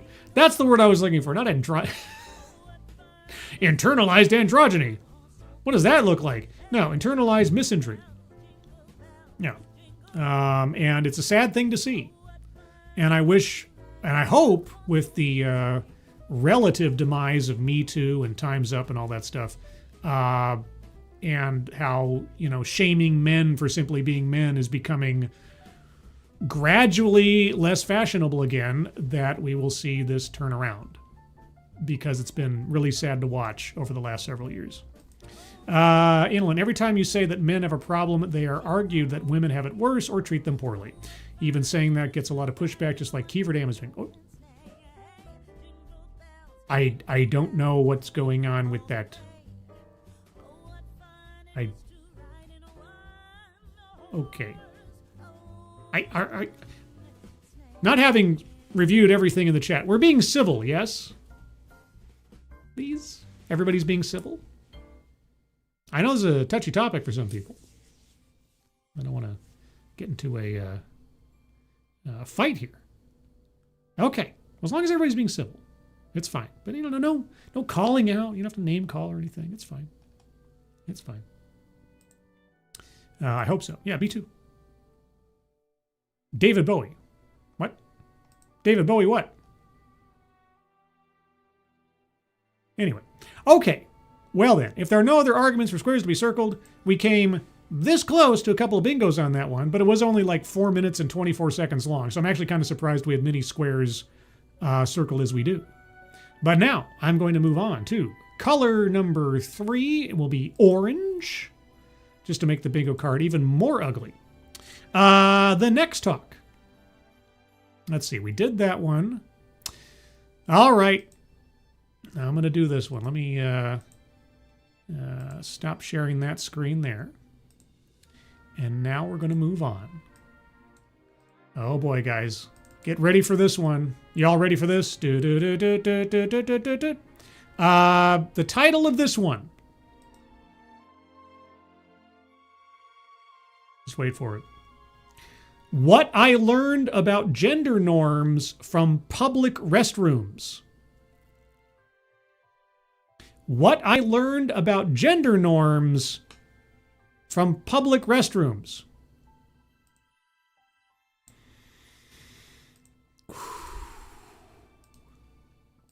I don't know if I'm ready for this. But we will find out together. So, are you ready? I know I am. This one clocks in at 8 minutes and 30 seconds, almost double the amount of time of the last talk.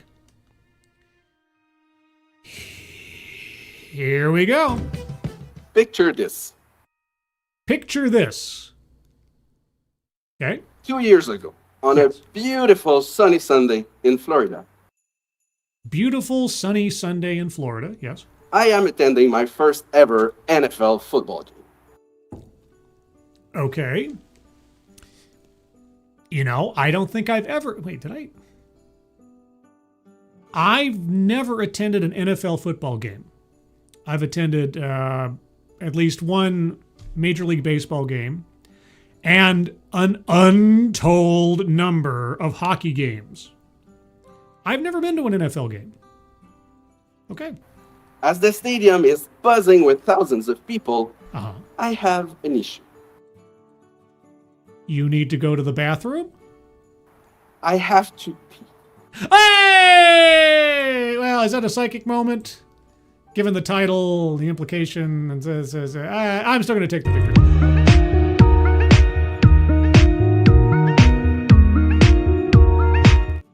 You have to pee.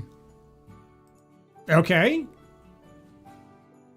It's not that unique. Really bad. Okay. I need to find the closest restroom now. Well, if you're at an NFL game, and depending on the stadium, I'm sure that they are very clearly marked and numerous. As I spot one, I take an extra deep breath. Now, like I say, I don't usually read the descriptions of these things ahead of time or anything to try to keep it a little bit mysterious, but there was at least one aspect to this that was unavoidable. So I already think I know the answer to why this was a problem. I don't want to go, but I have to. I'm convincing myself this is just a routine pit stop. It is. It's completely normal human necessity. But as soon as I walk through the men's door, I end up in the middle of a giant chaos.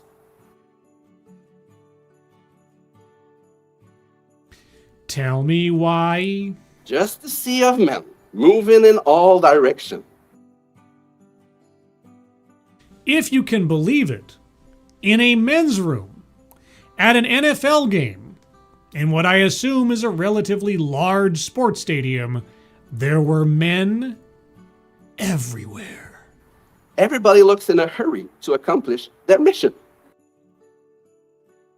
Yes. Do you know why?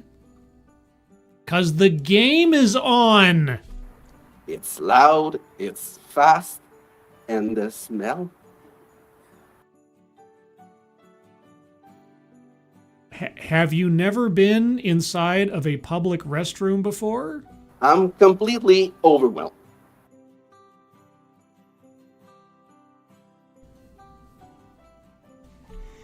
Tell me why. The men out there might say, yeah, this is normal. I think even the non-men out there would say this is normal. Well, this is not normal for me. Tell me why. You see, I've spent 38 years of my life as a woman.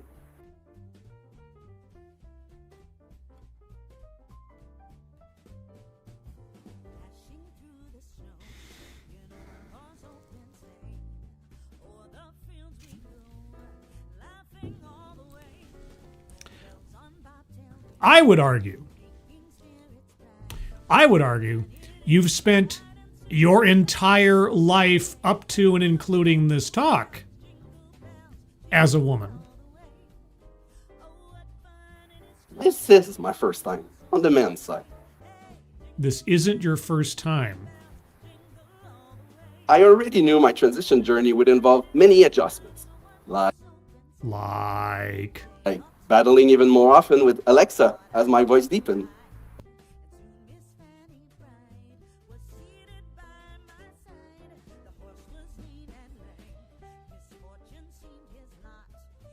Oh, the horror. Or redoing my whole wardrobe.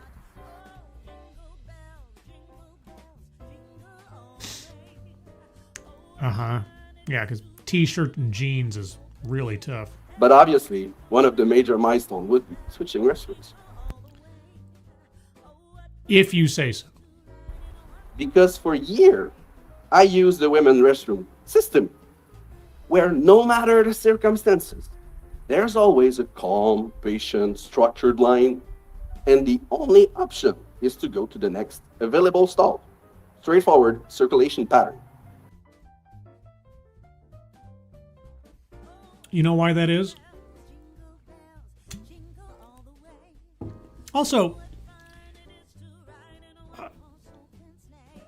I'm admittedly, I have not cataloged in my mind every single men's restroom experience I've ever had. But in those times where it has been crowded, I've never seen a fist fight break out over impatience to use a stall or a urinal. because now I'm not saying it never happens, but generally speaking, men, I know this ties right back into the last talk, and I like these little connections. Men have a measured and experienced amount of empathy for other men when it comes to their bodily functions. It takes as long as it takes, and you wait your turn. But maybe that's just me.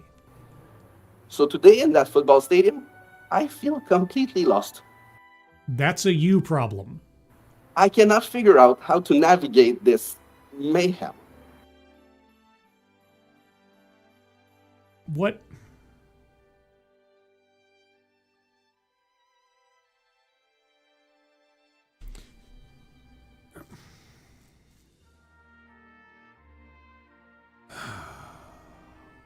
Why? I feel like I've stepped into another dimension. Another dimension, another dimension, another dimension, another dimension. Doo-doo-doo! As I exit the restroom, my mind is filled with questions.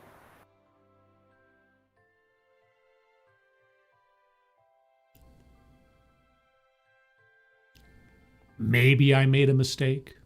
But mostly, why was the men's side so different than what I thought it would be?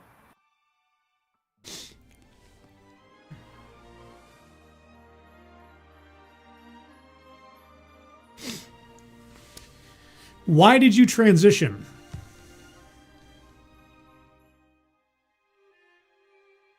Why did you transition?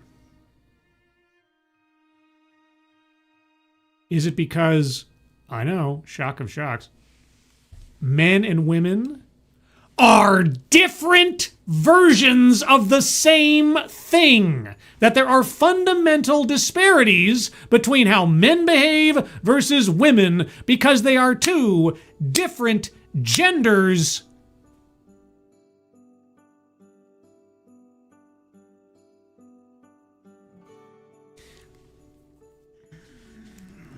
You know, some things you simply need to be alive to answer. You know, just pardon me. Need to adjust my little earphones. Also, no offense to Christmas or otherwise, the Christmas music is getting a little repetitive to me. So, because there's only like 2 or 3 different tracks on there, so I'm going to switch over to my piano music because there's like 5 or 6 songs tracked in there, and there's plenty of variety, diversity, if you will. Okay. So far, this is a complaint without substance. I don't think we have a bingo card for that, but I think we have plays victim. I'm circling plays victim. What did you expect? I guess is my question. What did you expect? That a men's space was going to be the same as a woman's space? You're shocked by this? You had no concept of this? In your entire growing up, throughout your life as a woman and up to the point where you became a man, you had no idea that men and women behave differently in different male and female spaces? This was not something that you were yearning for in trying to move from one point to the other? Could it be that we think we understand the other gender, but actually understand very little? From that moment,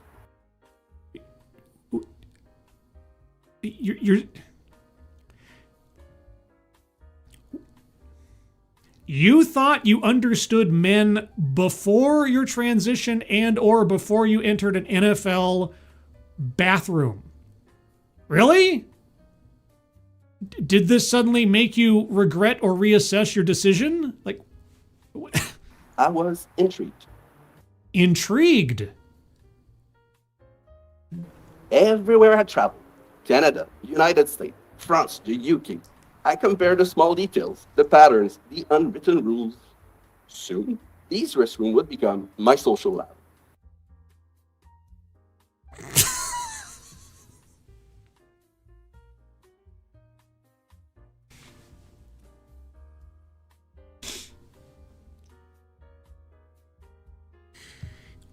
I know she said lab, but my first thought was she said these restrooms would become my social life, and it's not any less funny, I guess. These restrooms would become my social lab. Did you know that no matter where you travel in the world, if you go into a men's restroom versus a women's restroom, the behavior patterns are completely different? Okay. And what astounding revelations came about from hovering in men's restrooms? For example, no matter on which continent I was, on the women's side, there was a sense of a village. A sense of a village.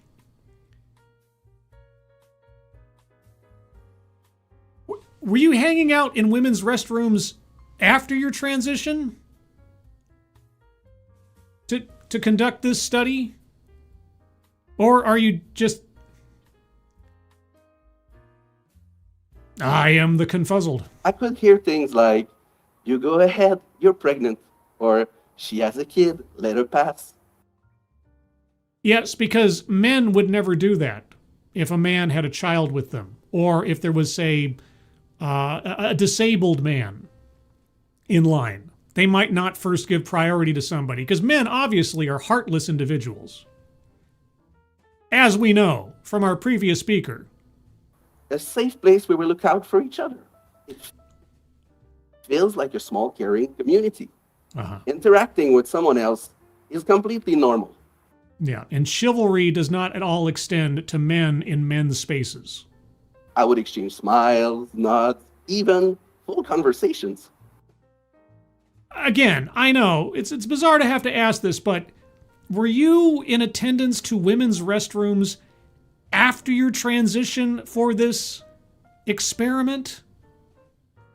Why? How? Once I got an amazing pizza place recommendation while washing my hands with someone I met 3 seconds ago.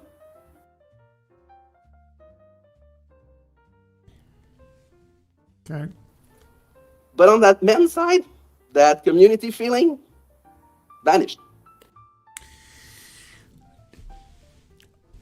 Because men are efficient. They go there to get the thing done and get out to make room for the next guy. They've got a game to get back to in the NFL situation, and otherwise, they got stuff to do. They are not there for a social call. They're not there to have long, deep, meaningful conversations about their favorite pizza place. It's in, out, and get back to my stuff. And do you know why? Because men and women are different creatures. I know! It's an amazing, amazing thought.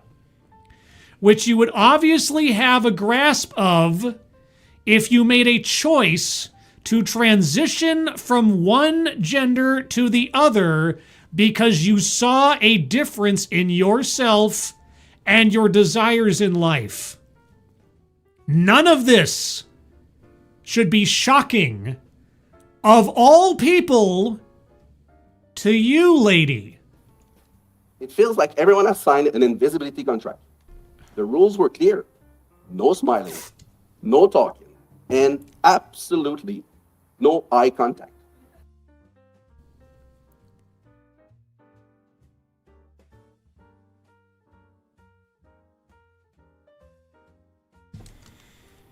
Interacting with someone else feels like I am intruding on their privacy.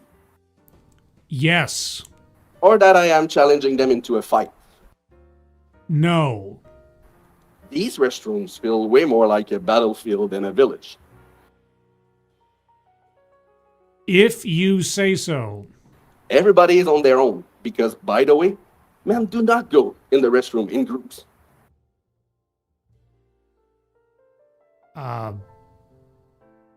It all depends. Here's the thing. When you were at that NFL game, what happened at the end of the quarter? What happened at halftime?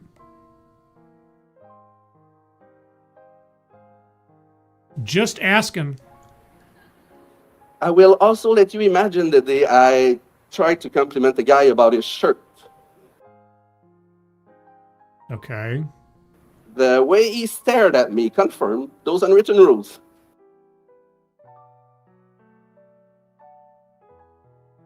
Okay, anecdote that probably never happened. And not in the sense that this lady didn't try to compliment the guy's shirt, but just that her conclusion about it, yeah. Off of one instance. Let's see, circling that one. I'm going to circle patriarchy, just out of the sense here, and also feminism, because we're also like effectively disparaging men as incomplete or broken creatures, which again makes me wonder, why would you want to masquerade as one if you're finding them to be such wretched individuals? Yeah.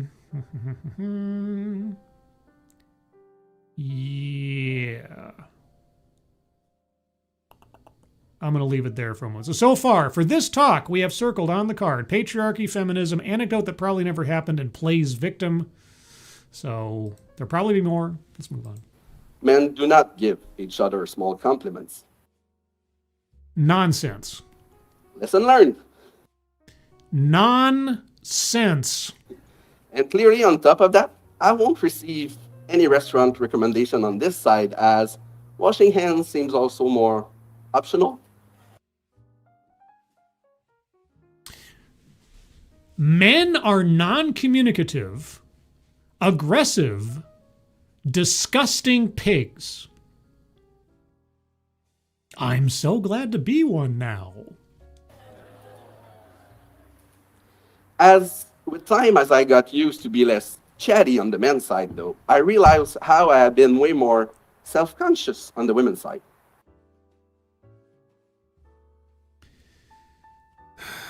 Okay. Before, I would cough to cover sounds, time my flush with others, any solution to be as invisible or as noiseless as possible. That is a you problem. But on that men's side, Would you like some fries with that? complete opposite again. I did not witness much care about noise or even more privacy. Because it's unavoidable and it's just the reality of the situation. Coughing to flush? Okay. Many men don't seem to care about being seen or heard. More than once, I've seen men using the toilet with the stall door wide open. If they've got their back to you, it's just another urinal, dude. In a sense, though, it feels like everyone in there is allowed to take up all the space they want, if they want to.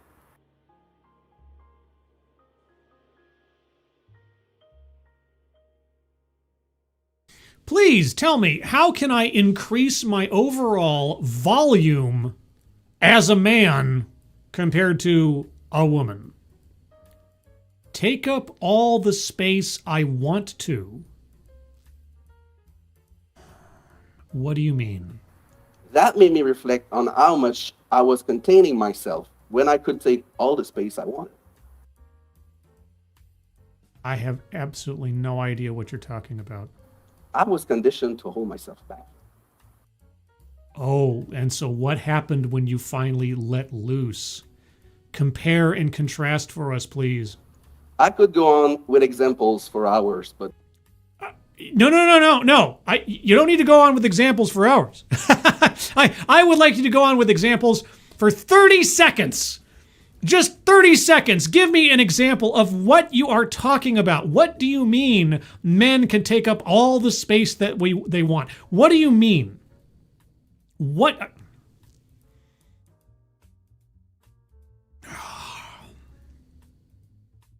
I don't need hours.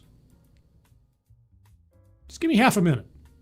this is a TED Talk, so I'll get to my point. This is a TED Talk, so I'll get to my...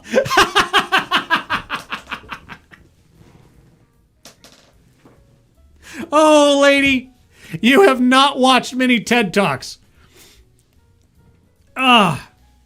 Just on balance, I think at this point I can call myself a TED/TEDx connoisseur, a TED/TEDx expert, a TED expert, if you will. If you have absolutely no actionable point to this talk, you're in good company. You don't have to feel alone. Good golly, Miss Molly.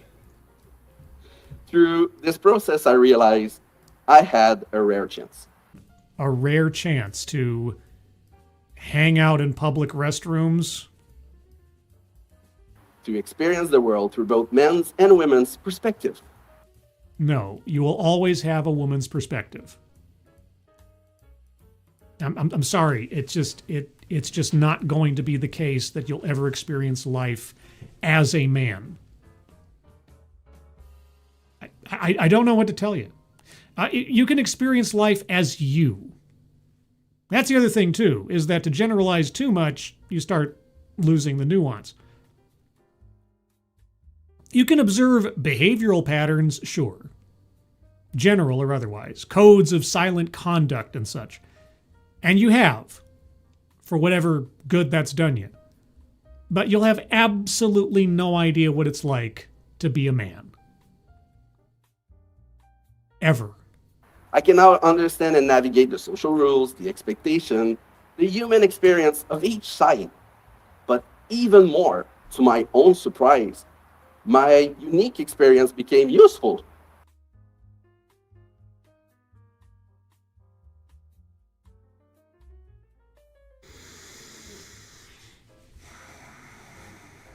Yeah.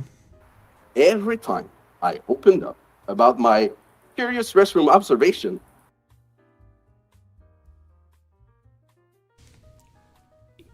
if I ever heard someone tell me about their curious restroom observations, it doesn't matter who it is or their particular circumstance. That is someone I would probably start backing away from. people started exchanging experience on the subject, things they mostly never discussed before. If you say so. Men and women could know more about each other, and I could help. That does seem like a moment of bewilderment. These all led to genuine conversation. Like what? You don't have to give me hours worth. Just give me an actionable example. Around the table, men would nod while women would smile in recognition. Of what? After a few minutes, questions are flying from both sides. Such as? These conversations What conversations? became a moment for sincere curiosity, some authentic sharing, and of course, some amusing moments. Care to share some? Some of my male friends now even ask other men in public restrooms to clean after themselves.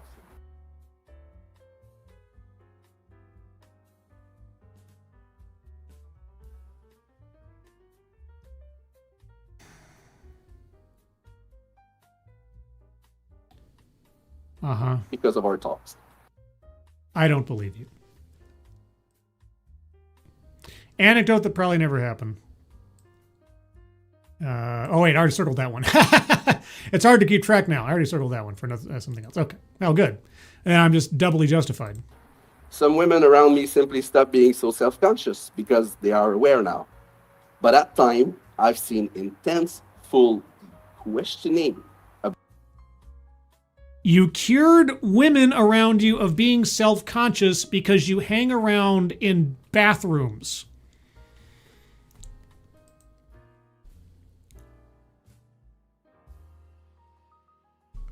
For reasons we are not told.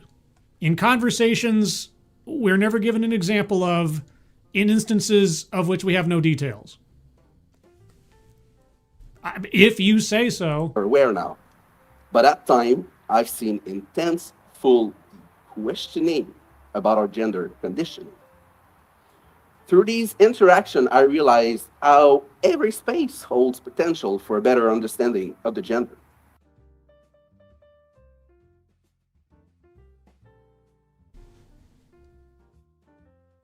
I don't have anything else to say at this point. I just have to pause occasionally because of YouTube, and also just to bask in my intellectual masochism. What if we start paying more attention to our school, our workplace, even our family dinners? What if we start questioning instead of assuming what it means to live as the other gender?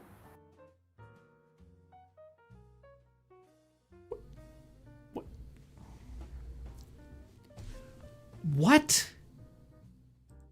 Oh, every space holds potential for a better understanding of the gender. I'm backed up a little What bit. if Sorry. we start paying more attention to our school, our What if we start paying more attention to our school workplace, or workplace, even our family dinners? even our family dinners? What if we start questioning instead of assuming what it means to live as the other gender?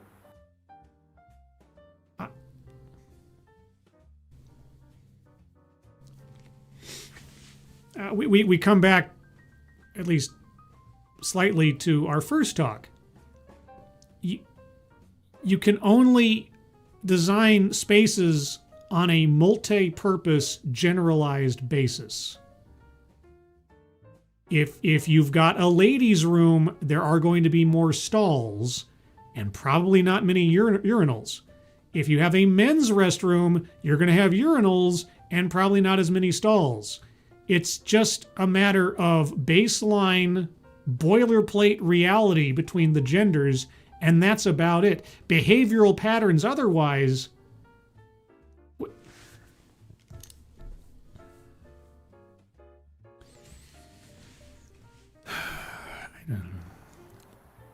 Imagine all that we could learn if we talked just more openly about our daily life experiences.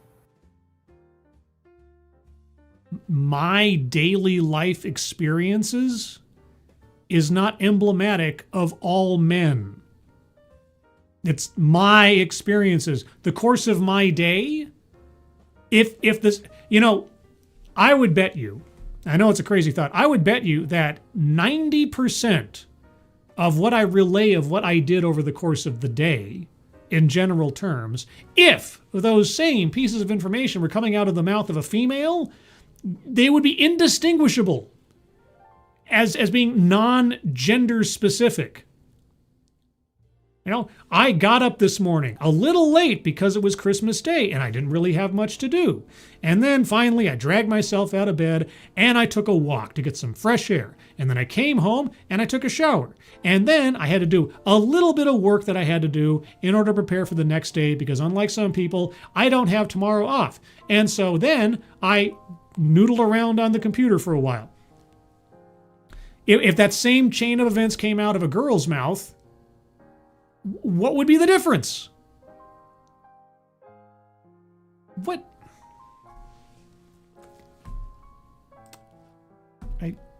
This is more of a cumulative thing than anything else. What? What is that?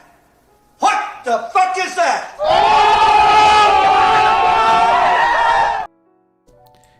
The more I hear of this speaker, the more I think she's just looking for excuses to hang out in public restrooms.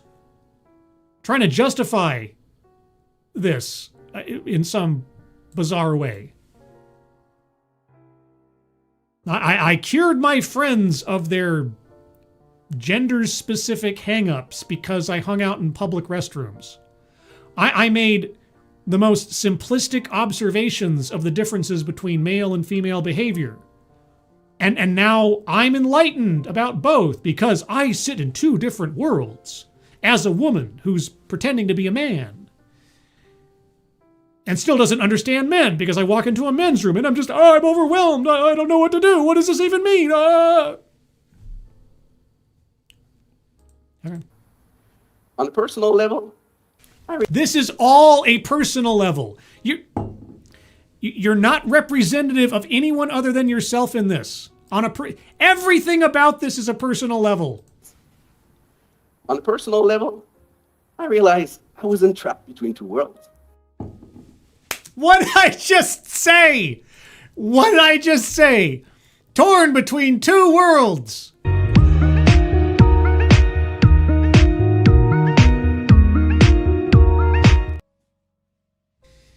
I was becoming a translator, connecting them. You are not the bridge. Okay? I don't know what to tell you, lady. You are not a bridge to anything. You were bewildered. You went through the entire process of becoming a man, and yet you were astonished at the differences in behavior between men and women.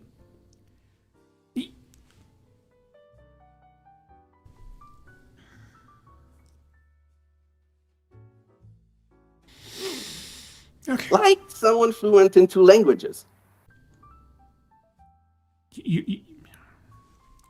You are never going to be fluent in being a man. As hard as you try. And you've already proven it. Nothing of what has surprised or made you curious should have been surprising or curious to you if you understood what it was to be a man. Okay? I don't know what to tell you. I became what I call gender bilingual. New buzzword or buzz phrase, gender bilingual.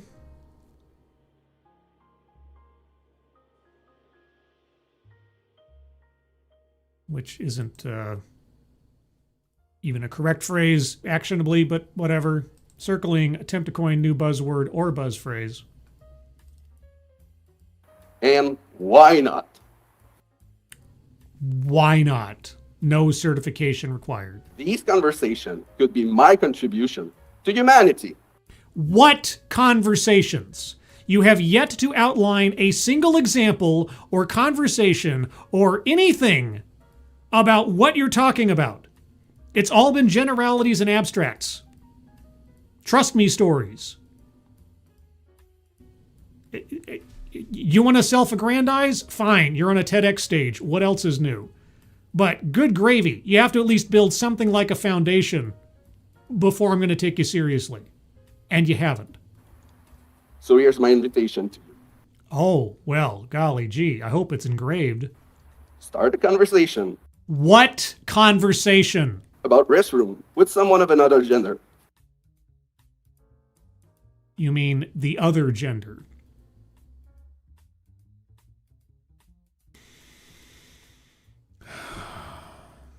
Simple as that.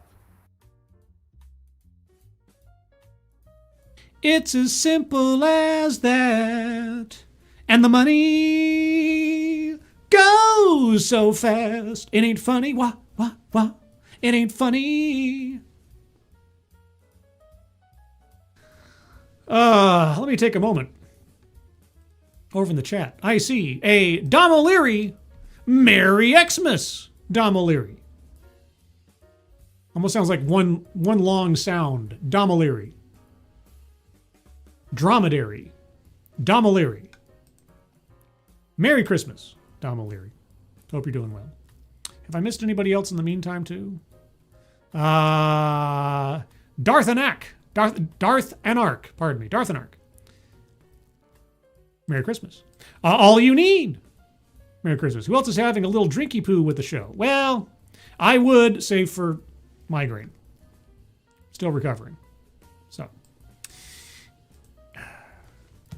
So I should just engage in a conversation. One second.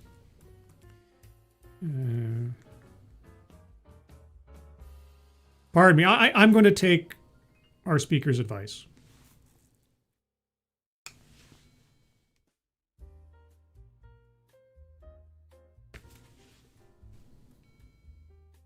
Maybe. Hello. I'm feeling a little bit better. It's still a bit sore. I took a pill for it. It didn't zonk me out as much as the past ones for some reason. Yeah, well, if I'm building up a tolerance, then I've got a problem. Hey, I'm on the air. Well, I mean, you're not live yet, but I wanted to put you on speaker, so I wanted to prepare you. because I've gotten a piece of advice from one of our speakers that I need to engage with now while the time is ripe.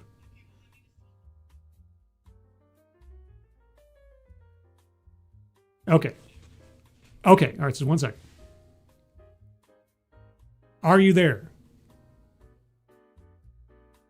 Hello? Can you hear me? Can you hear me? Yes. Okay. Sister Scribe, Yes. I would like to engage with you in a conversation. I'm supposed to talk about it? According to our speaker, I am simply to engage with someone from another gender about public restrooms. Okay, so what are we talking about? Now you're in the exact same position. Okay. I'll be fair here. Our speaker has decided to use the observations she has had in both male and female public restrooms as what? As some sort of revelatory analysis that men and women behave differently.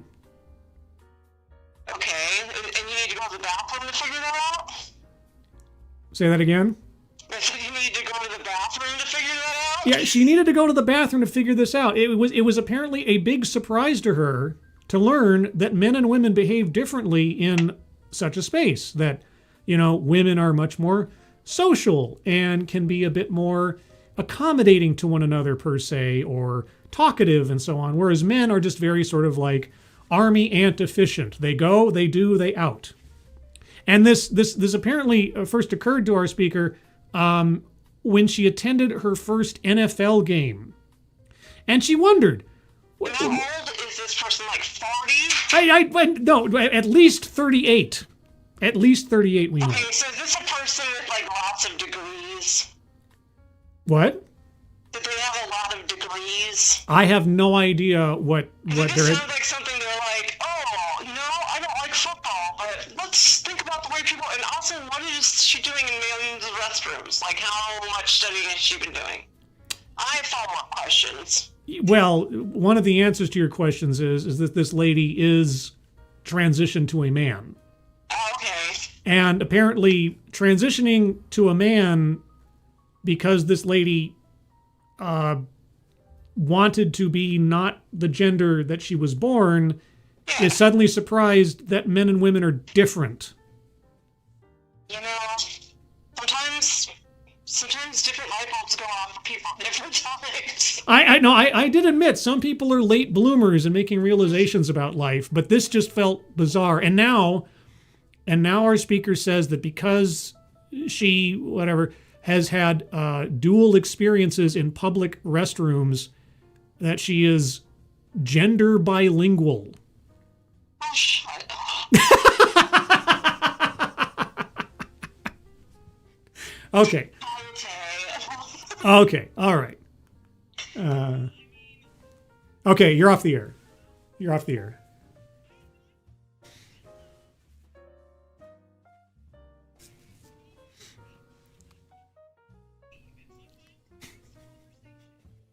Yeah.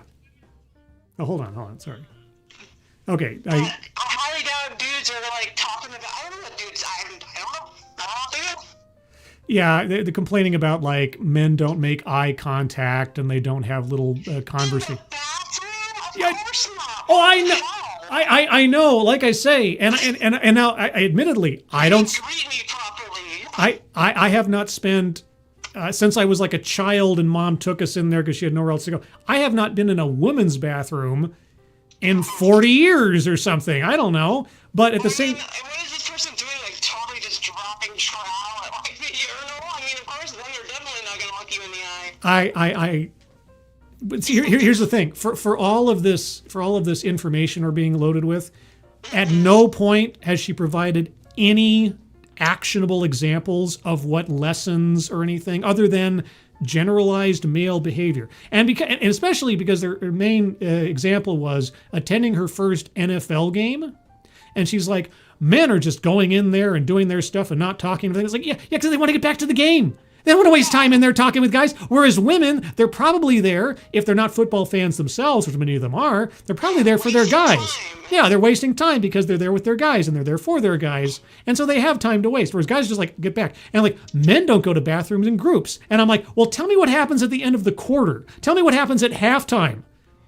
Because that's when most men have been holding it for the last like 20 minutes or an hour or something. Anyway, I'm going to take you off the air now. I appreciate you engaging in this conversation with me. But yeah, so that's that. And yeah, so I was told to engage in a conversation, and I've fulfilled my assignment. So I appreciate you taking the time. I appreciate that you're happy to help. All right. Well, you have a good rest of your evening. Talk to you later. Love you. Bye. All right. Well, there you go, guys. A brief interlude of remote input lifeline from Sister Scribe.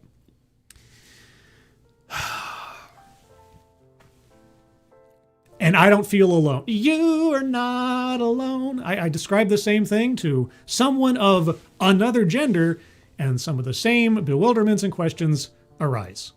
There you go. Okay. Anyway, let's back up a little bit because I did cut her off. Excuse me. What's this? I have messages from who? What? Okay. Something else. Here we go. My invitation to you. Invitation. Start a conversation about restroom with someone of another gender. I did! Go me! Simple as that. Let's see. You could ask the man in your life, do you make eye contact in the restroom? No. Okay. Why should I? Now, seriously, like, for what reason should I make eye contact, with men in the men's room? What is your argument in favor of such a thing? How do you choose between stall or urinal? Are all the urinals taken?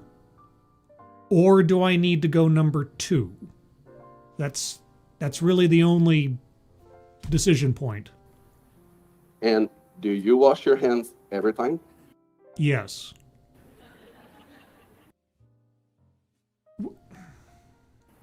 As for the women, you could ask them, how do you feel when you enter a public restroom? How do you feel? Probably like you need to relieve yourself. I'm guessing. Do you allow yourself to take up space? What does that mean? Could you refrain from chit-chat in public restrooms? Yes, anyone can. Especially the mute. Because through this conversation, you may learn something. Go on, look for a chance in your everyday life to become more gender bilingual.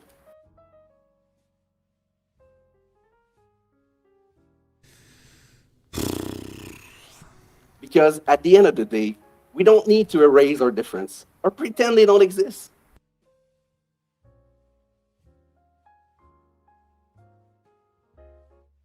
You transitioned to being a man.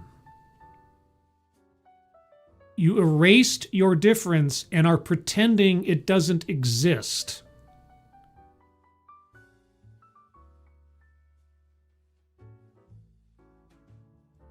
We just need to get better at speaking each other's language. No. No, we don't. And here's why. Because mystery and difference is a good thing. I don't want to homogenize the gendered experiences. You might want to. That might make you feel better for undefined psychological reasons. But no. Because as we learned from the brilliant scientist MC Scatcat, along with his assistant Paula Abdul, opposites attract. And that can start in the most unexpected places, like the men's restroom at an NFL football game. Thank you.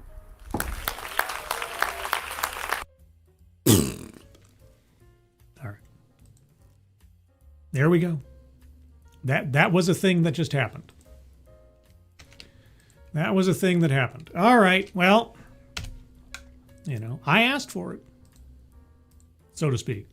Okay, so here's the bingo card. As I have it, we are currently on the color orange.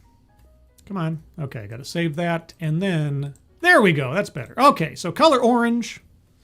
So far on the card, we have circled patriarchy, feminism, attempt to coin new buzzword, buzz phrase, anecdote that probably never happened, free space, and plays victim. I'm going to go over the card one more time by myself. If you guys have arguments for squares to be circled, hold on to them. I'll get to you momentarily. DEI philosophy.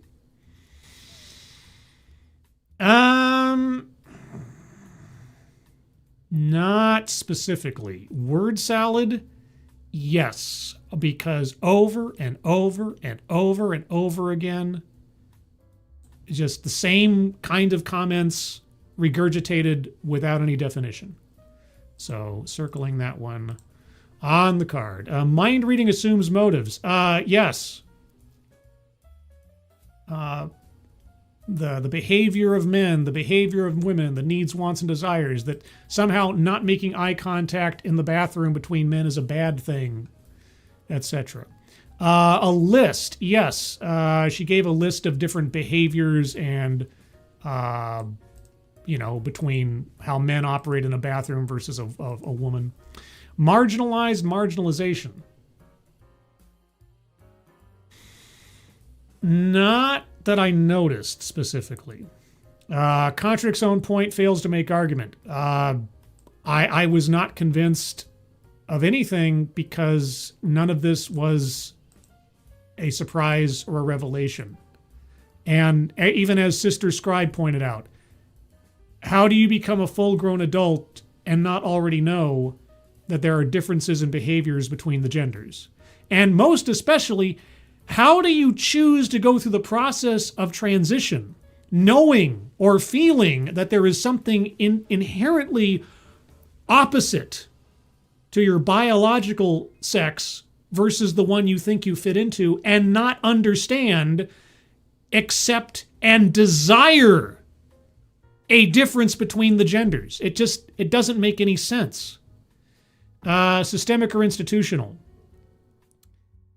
In the sense that the behaviors described were institutional to the genders according to our speaker. In that sense. And as a consequence of that... I had a dog, and his name was... What? I had a dog, and his name was... Bingo! Of course! We have a bingo. Across the center there. Also, scrolling. Thank you, Alan Tyler. Thank you for calling it a she. No, it's not an it. She's a she. This is still a human being. But she is a she. That's just the long and the short. But thank you, Alan Tyler. Appreciate it. But yeah, you got to, let's operate in reality here. As much as we possibly can. Let's see. White supremacy. She never brought up race. Free space is always circled. Childhood or family anecdote. She never talked about... Did she ever talk about growing up? I don't think so. The closest we got was I spent 38 years as a woman. But that wasn't childhood specific, so I don't think that counts. Leaves out vital context. Boy, howdy. Have a conversation about this. We had conversations about this. I talked about that. And never ever telling us, what the heck are you talking about? What conversations? What happened? Who did you talk to? How did you talk to them? About what? Weightless example, non sequitur. This whole talk. It's like, can you believe that men and women behave differently in different spaces where they're exclusively men or women?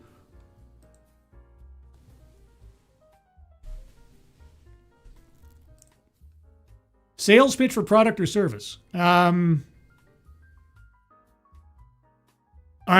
suppose restrooms, but I don't know that... No, I'm not going to go that far. Privilege.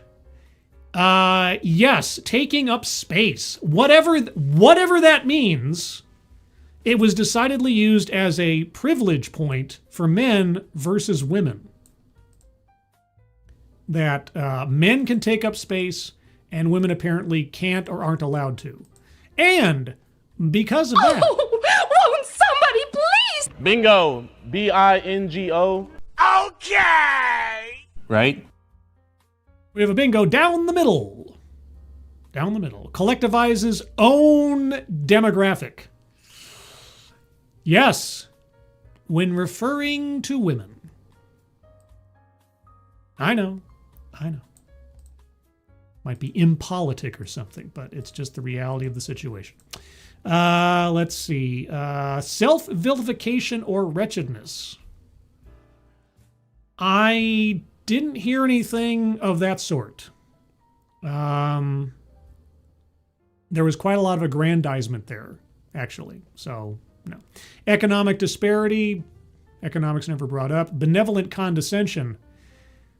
Yeah. Did you guys know that genders, the two genders behave differently? No. Let's see. Deceptive statistics.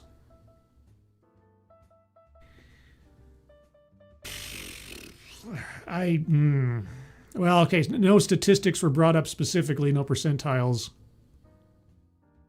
I don't think there's anything deceptive about it. It was just a sort of duh kind of point being made, and then self-aggrandizement as being the gender whisperer or something. I don't think there's... I don't think anything applied, as far as I can tell. Microaggressions or unconscious bias.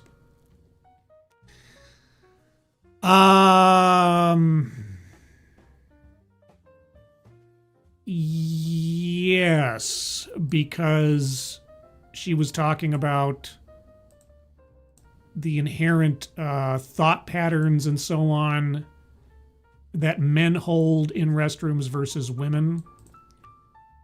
Right? I mean, it's kind of a mixed bag, and I know I try to avoid an example of the speaker expressing microaggressions or unconscious bias, but she was doing both at the same time. She's both expressing her own, but also imposing upon men and women the idea that they possess inborn unconscious biases, which is actually just reality. So anyway, the answer is yes.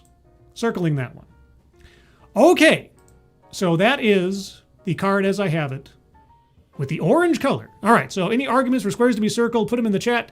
I'm scrolling up. All you need, but scribe, reality sucks. I know. Reality bites even. Reference. Is it a human being if it doesn't use reality? Yes.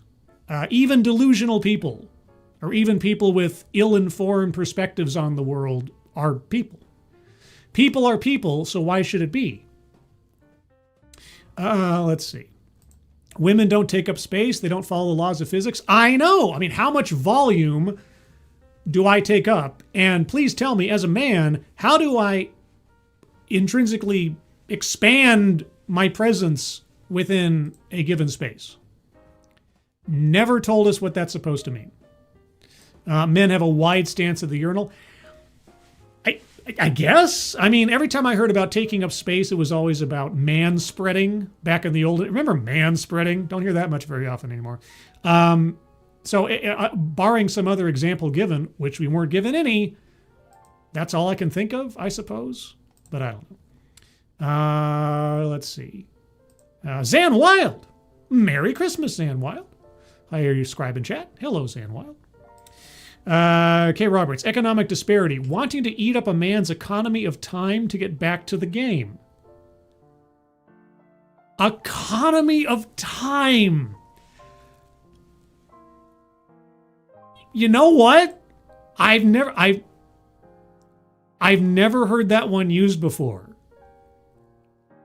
I'm going to give you points for creativity on that one. I like that.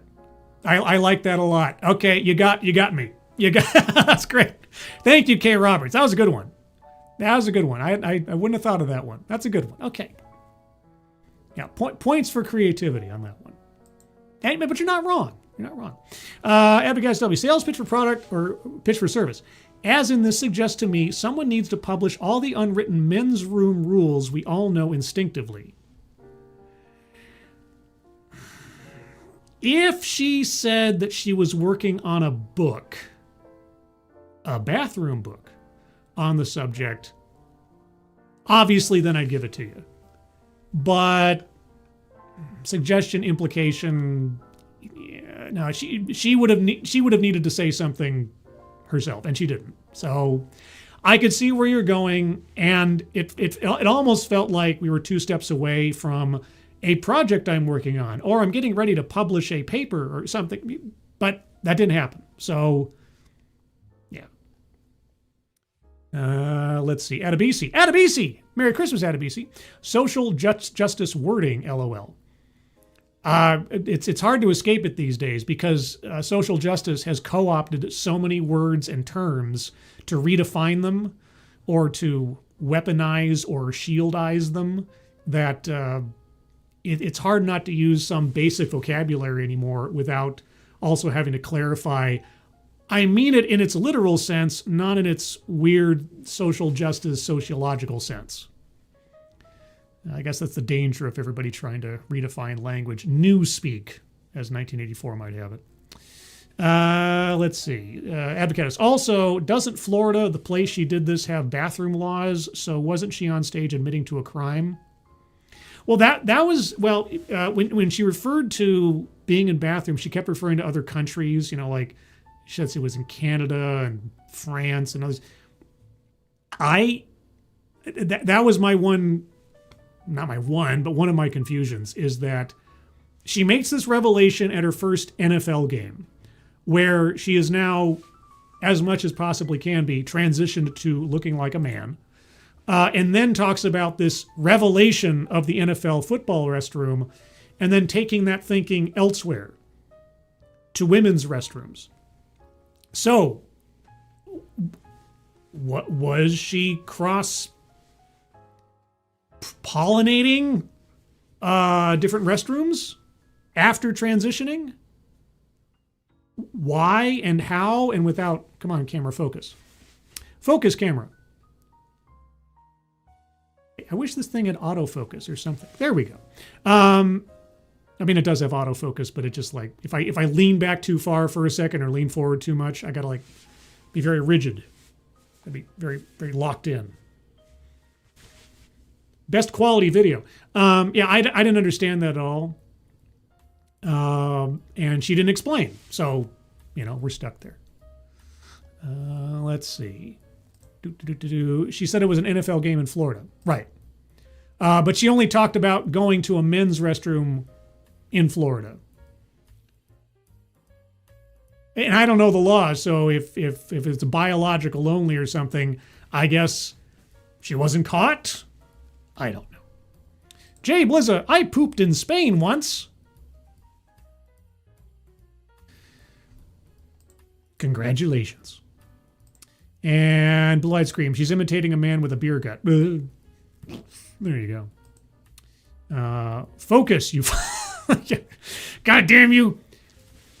Budget web camera I got. Yeah, my broadcasting infrastructure is not very high end, if you can believe it, being a small operation, as it were.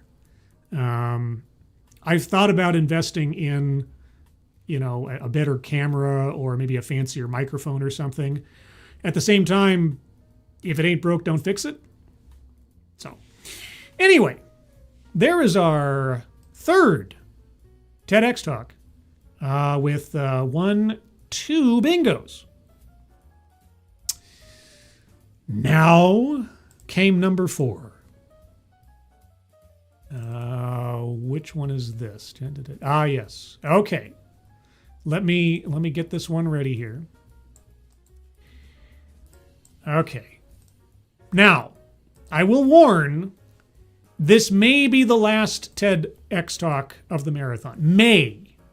We'll see how I'm feeling, because my migraine, while not the worst it's ever been, it's still kind of hovering. And of course, as with all these things, it all depends also on how long my voice lasts. Because as we know, if I go on too long talking, as I have been known to do, my voice eventually starts to give out. So we have 1, perhaps 2 left to go. So the title for this one, let me stop sharing the screen on this one and move that over there, and then share screen on this one. Okay. All right, so the official title for talk number 4 is Tokenization of Community and Culture. Tokenization of Community and Culture. I need to find a new color for the bingo card. Let's see, we did green, blue, and orange. Purple. Just to make it even more of an eyesore. Purple. So are you ready for Tokenization of Community and Culture? This one clocks in at 6 minutes and 11 seconds. Once more, into the breach. Here we go. Oh, and this is the same event as our vulnerability speaker. I didn't realize that. All right.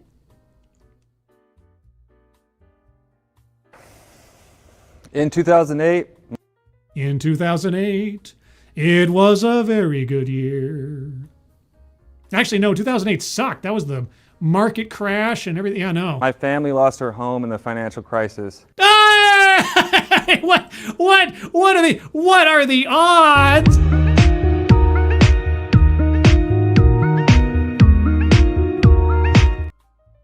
Man, 3 psychic moments in one marathon? Boy, oh boy. I was in high school at the time, and overnight we went from normal to nearly homeless. That sucked. And no joking aside, all sincerity. How many people had that same story? Absolute disaster. My sympathies. Experiences like that expose just how fragile our systems really are. Yeah, some of them do exist on a complete knife edge, and depending on how badly the AI bubble bursts, and it's going to burst eventually, we might find out again in the near future. They leave you with a question that could follow you for the rest of your life. What's that? Is there a better way? Is there a better way? Regarding the housing crisis, yes, if they hadn't repealed Glass-Steagall, if they'd kept the rules in place as they had been before, more likely than not, the specific circumstances of 2008 could have been avoided, or they never would have happened in the first place. But rest assured, no matter how many rules you put in place into the financial markets, someone is going to find a way somewhere to exploit loopholes and put a whole bunch of people in danger. It's the nature of the beast. Now that question has set me on a lifelong journey. I searched for alternatives, for safer systems, for fairer structures, ways for people to have ownership that couldn't just disappear when larger institutions failed. I smell some commie gobbledygook oncoming. But going over to the bingo card, systemic or institutional, circling that one and also circling free space. I'm not going to circle Play's victim for his financial crisis story. That's not, in my mind, a Play's victim kind of situation. If he tries to leverage it too dramatically, maybe, but we'll see.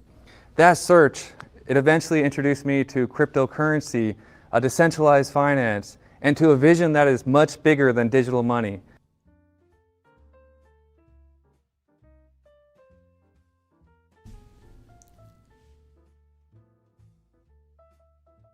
You think crypto is going to save you?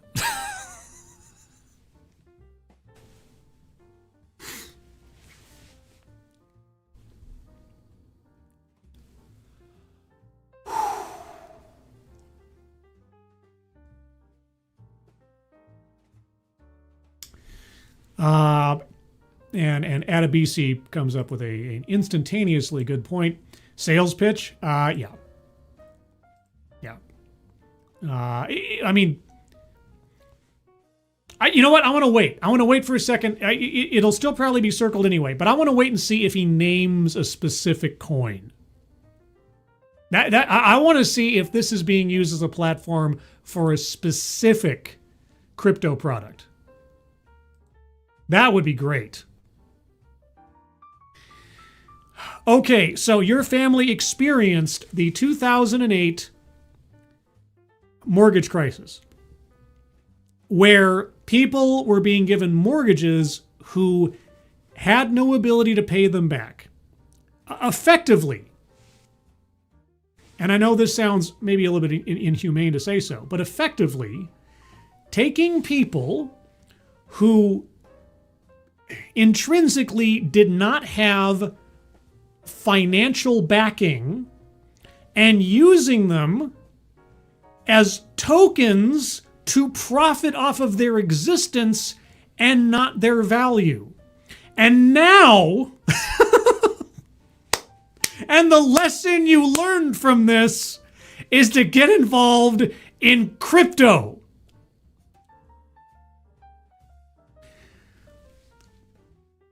Oh, okay.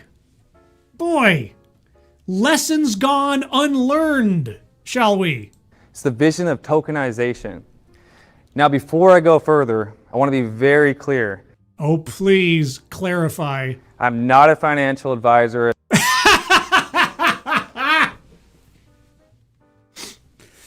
No shit, Sherlock. And if you said that you were, and your your opening act is crypto,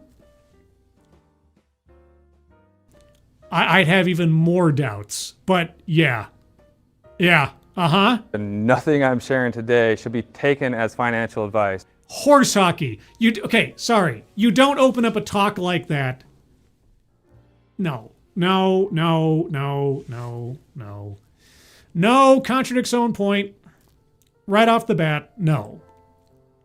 You don't come out and say you have a tale of woe that you experienced. You don't say, I need to find a better system. You don't then offer up crypto as an alternative that would have somehow been better than the experience you had, and then say, you're not here to provide financial advice. Your framing of this has already failed you.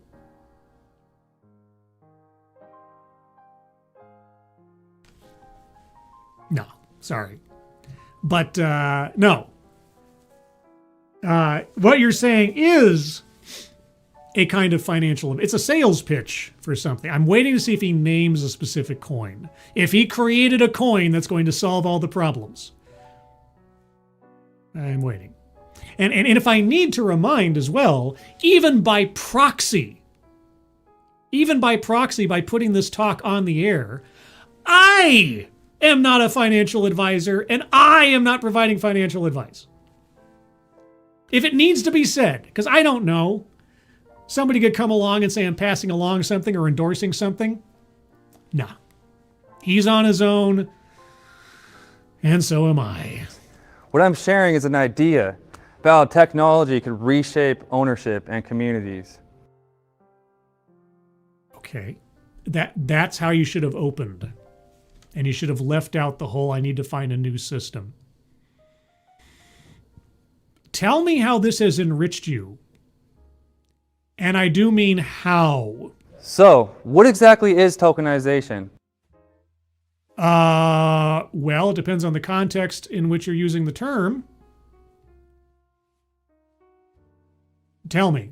Put simply, tokenization is the process of taking something that exists in the real world, a home, a bond, a piece of art, even a community, and representing it digitally on the blockchain using tokens. NFTs. Non-fungible tokens.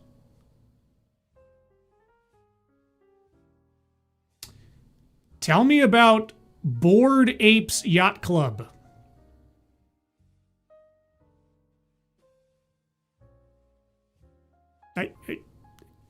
Do I need another example? Ownership becomes flexible. No, you own the URL oftentimes. Divisible, transferable.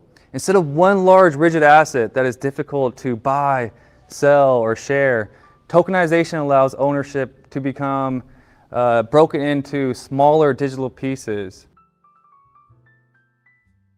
Yeah, like Earth 2. Hey, you guys remember Earth 2? Pepperidge Farm remembers Earth 2. And I'm not talking about the short-lived sci-fi sci-fi series, I think on ABC.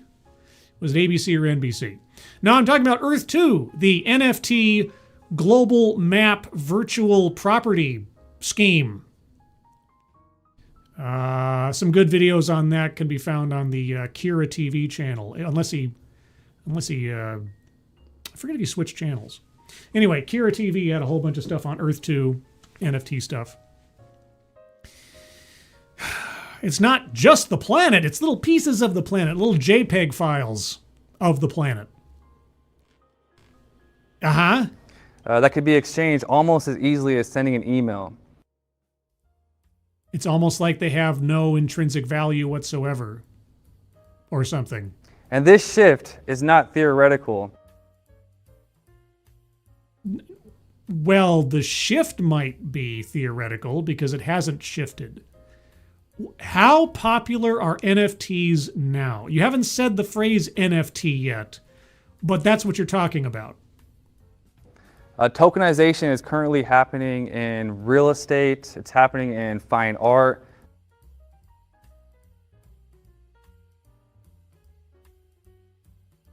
Please tell us about Earth 2. Please tell us about Bored Apes Yacht Club. Music royalties. You know, it's also happening in shrubbery. Okay, pop quiz, TEDx aficionados. When I say it's happening in shrubbery, what am I referring to? First person to give the answer gets a no prize. Now remember, this deals in some way, shape, or form with TED/TEDx talks. When I say tokenization in shrubbery, what phrase comes to mind? Oh, TEDXcellence veterans. Hey, Alexander the Scourge, NF trees, yes! Congratulations. Oh, Tyrannus, you win the no prize. Very good. Yes, guys, believe it or not, for those of you that don't know, there was a TEDx talk, so long ago now, where we were pitched where trees, little bushes in little bubbles with actuators and wheels and sensors would own their own bank accounts and generate income. I am not kidding when I say this. You can look on my channel. You can search for something to the effect of, plants with bank accounts or something. I forget what it was. Or maybe some industrious person in the chat will find a link to that TEDx talk. It's a classic. Oh, it's a classic. So please think about the trees, NF trees. Also, meh. Merry Christmas, meh. Nice to see you. But no, I'm not even kidding. I'm not, this was not a joke, at least on the part of the people talking. There was a program, an organization set up to create tree NFTs and literally bushes in bubbles with sensors and wheels to generate value. And it was one of the most crackpot sci-fi things I'd ever heard of. But it was. It's a thing. So yeah, plants with pants. Maybe that's what I called it, plants with pants or something. I don't know. Anyway, my nose is growing. Well, I do have a quite dramatic promontory. But no, I'm not kidding. No, NF trees. It's true. Private equities. Oh, sorry. Let me back up a little bit. In real estate, it's happening in fine art, yeah. Music royalties, private equities, and even concert tickets, transforming how people invest, trade, and participate in ownership. Name a company. Name a financially successful organization or business that has based some aspect of their work on this. For years, our communities have been living on borrowed land. Are we going to get a land acknowledgement in the middle of a TEDx talk? Many online platforms today, they own your group, your chat, even your membership. Yes, because they're the platform and you're just paying for the privilege of being there effectively, or maybe not.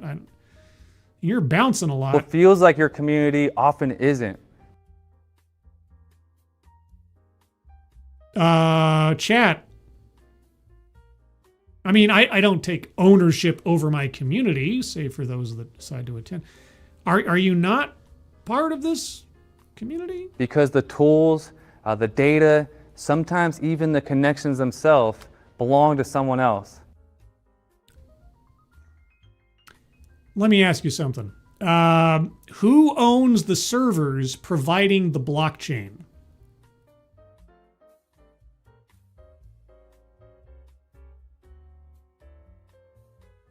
I can carry your point directly into your own pitch. Tokenization changes that. No, it doesn't. Communities can become self-sovereign. No, they can't. They are reliant on service providers.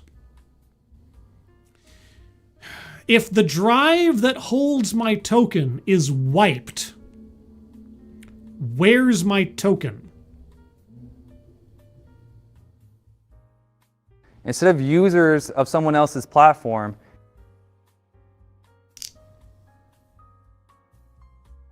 they become owners of what they build.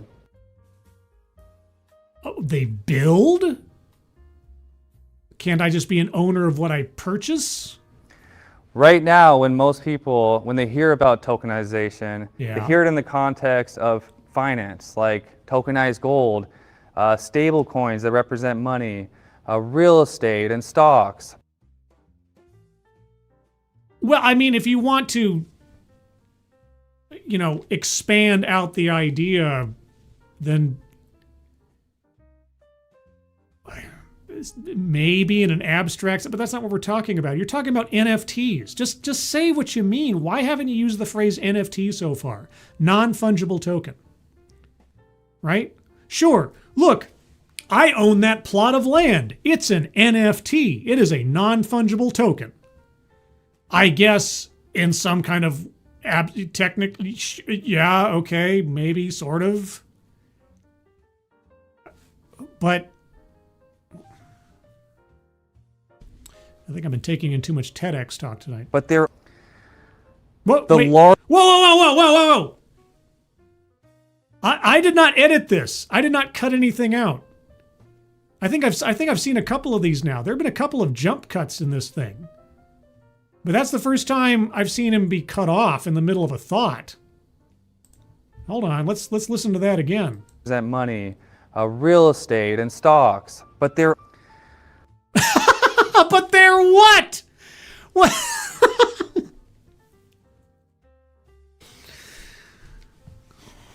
This is not good. Not good. The larger potential of tokenization lies beyond finance, because what happens when we apply it not just to assets, but to communities and culture? I'm going to need a very specific example of what you're talking about. Because if this does not all eventually resolve down to a financial benefit, then what in the world does this have to do with your opening anecdote? Imagine a group of people gathering around something they care deeply about, whether it's health, art, storytelling. Anime, Star Wars, stamp collecting. Traditionally, if that community wanted to grow, if it wanted to host events, launch programs, or build something larger, it would need outside funding. or a Discord server.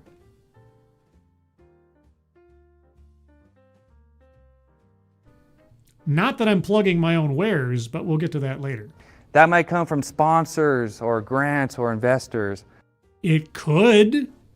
It could be funded by the community themselves through crowdfunding. Have you heard of crowdfunding? But all those come with conditions and strings attached.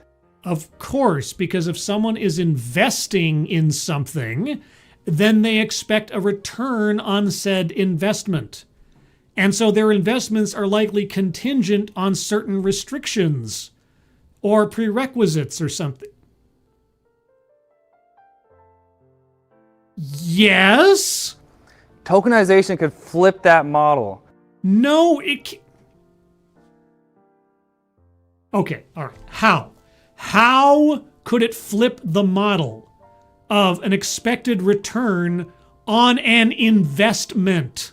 With careful design and roles. Like? Instead of outsiders determining the group's future, the community funds itself. Wait. And that can't happen outside of tokenization? A bunch of Star Trek fans couldn't pool their funds to rent a convention center for a weekend and have a convention of their own? Absent NFTs?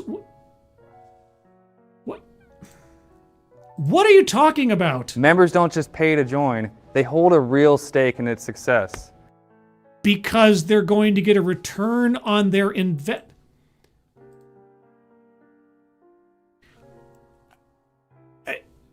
What? You gotta be fucking kidding. Right? Do you see how you keep trying to use modern terms for things, but it all just refers back to very classic, basic rules and mechanisms of economics? And I'm not an economist. I would be lost in an actual conversation about economics. Okay. You still haven't sold me. Give me an example of what you mean. Something that only tokenization can do and could not happen under any other circumstance. Nothing you have described so far is unique in the world of NFTs. A phrase, again, I will remind, he has not even used once yet. But it is exactly what he's describing. Probably because NFT as a term has a pretty poor reputation at this point. And I wonder why. And this shift is already happening. Do tell. Creators are experimenting with social tokens where fans can directly support and invest in their journey. Haktua coin. Right? What was it? Crypto Zoo? Or a dozen other things. What was Boogie 2988's coin? Like Lame Coin or something? Cultural collectives like to use tokens not as subscriptions, but as keys into a network that gives them access to online and offline events. I have online and offline events. Not as many offline. I'm having an online event right now. And no one needs to pay admission. The barriers are even lower. You don't even need to have YouTube Premium to watch this. I mean, the only barrier to entry is an internet connection and a device that can stream YouTube. That's about it. And as far as like offline events, I don't do as many anymore as I used to or tried to on Discord because they wouldn't play YouTube videos or they kept switching the ownership of them or something. But I tried to do some like Discord only stuff for a while. I could again. Nothing you've described so far is only possible through NFTs. And I'm going to keep saying NFTs even if you won't. Support, networking, even nonprofits are beginning to explore tokenization. So what? Using it to let donors see and track and even co-own the impact of the projects they fund. And none of this was possible before NFTs. When I think about this, I often go back to something personal from my own life. That's usually where we find inspiration for things and referential, yeah. In college, I started a concert promotion company. Oh, by the way, did I circle childhood or family anecdote for this so far? Apologies. I should, yeah, childhood or family. He talked about how his family back when he was a teenager had to go through the financial crisis. I should have circled that immediately. Okay, so by the way, just a reminder, circled so far for this talk on the card, we have contradicts own point or fails to make argument. Systemic or institutional. I'm only squinting now because there's so many circles around some of these squares. It's difficult to read the text. Let's see. Free space, childhood or family anecdote. And I think that's it so far. And a WTF. I started hosting music events for Las Vegas locals. Now I imagine, what if we use tokenization to vote on which performer we'd like to see? To vote on which performer you'd like to see. I think it more depends on which performers can you effectively book. Okay, how would you use tokenization NFTs as a voting system for an outcome? To fund bigger and larger event experiences. Crowdfunding. You're talking about crowdfunding, except that once I have purchased this token to fund a specific event, what happens to that token after the fact? If I'm just crowdfunding, why don't you just set up a GoFundMe or something? Why do I have to buy a token to contribute towards hiring a band?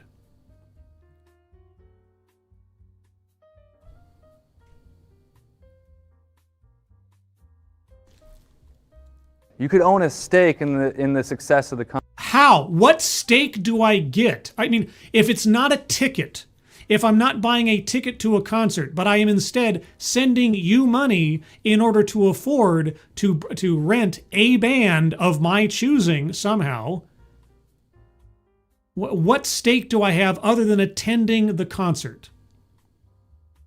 If I'm just buying a glorified, and not even a glorified ticket, but a chance, because what you're talking about is we don't yet have the funds to bring, I don't know, Taylor Swift. I'm going to put on a concert with Taylor Swift, but in order to afford Taylor Swift, we're going to need this much money. So if we sell this many tokens, we'll be able to afford Taylor Swift. Why have tokens? Why not have a crowdfunding thing? Why not have a minimum ticket sale requirement before you can hire Taylor Swift?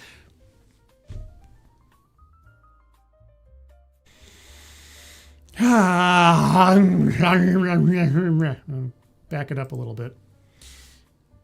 Okay. I'm asking too many questions. On which performer we'd like to see. To fund bigger and larger event experiences. You could own a stake in the success of the company. Well, hold on. Wait, I cut him off too early.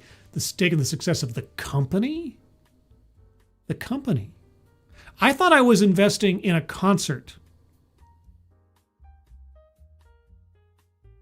I thought I was contributing towards seeing the band I want to see. No, but now I'm investing in your company? You'd be members with defined access and governance rights.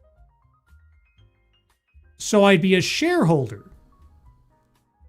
Is that what you're describing? I would buy a token of your company and then I would be effectively a shareholder with voting rights? Is that...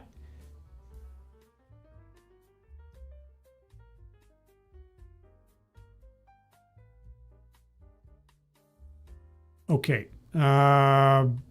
Sales pitch for product or service. He hasn't named it yet, but obviously that's where we're at.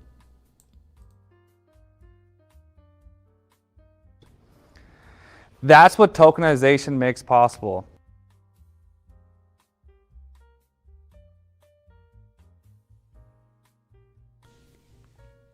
This is my skeptical face. It lets groups, whether a high school group, a artist collective, a wellness community, not only gather, but own what they built together. Own and built are very interesting concepts that you are putting out here. After talking about effectively trying to sell stakes in your company as concert tickets or crowdfunding for a musical event. It's also important to understand that tokenization, it's not magic. It's not? Because so far, everything you've described is nothing but a positive, magical result. Are you saying there is risk involved in this panacea? It can have real risk.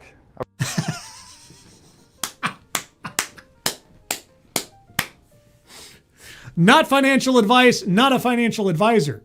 Why? Why is there risk? I'm just really getting a stake in the company to fund a concert. A responsible approach emphasizes a utility, access, governance. It makes no promises of returns.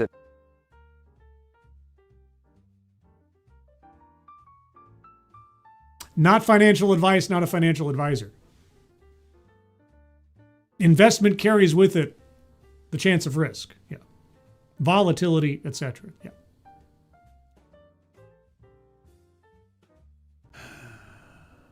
Minimizes speculation and respects the local laws. By the way, guys, this is all legal. Everything I'm describing, I swears, it's totes legal. Whatever I'm describing. I'm not describing anything in particular. I'm just putting out scenarios. Possibilities. And the deeper meaning of this isn't about money.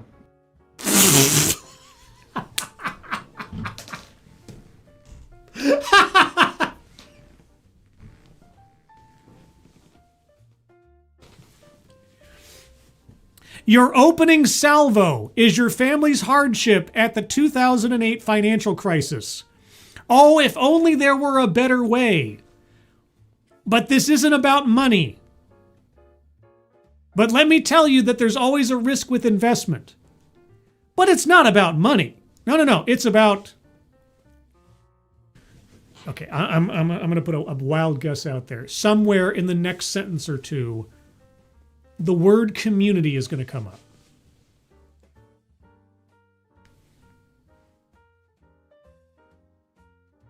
It's about culture. It's about people. For thousands of years, humans gathered around campfires for warmth, for safety. And crypto is the Duralog, the Duraflame of the digital age, everybody.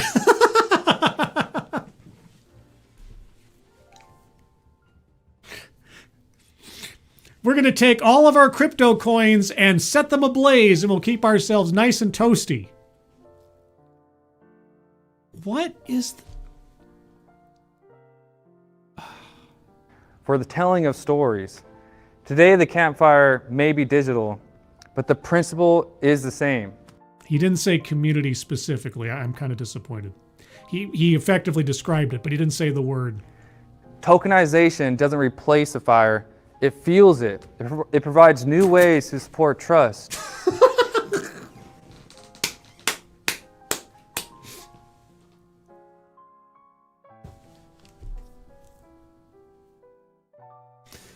Oh, man.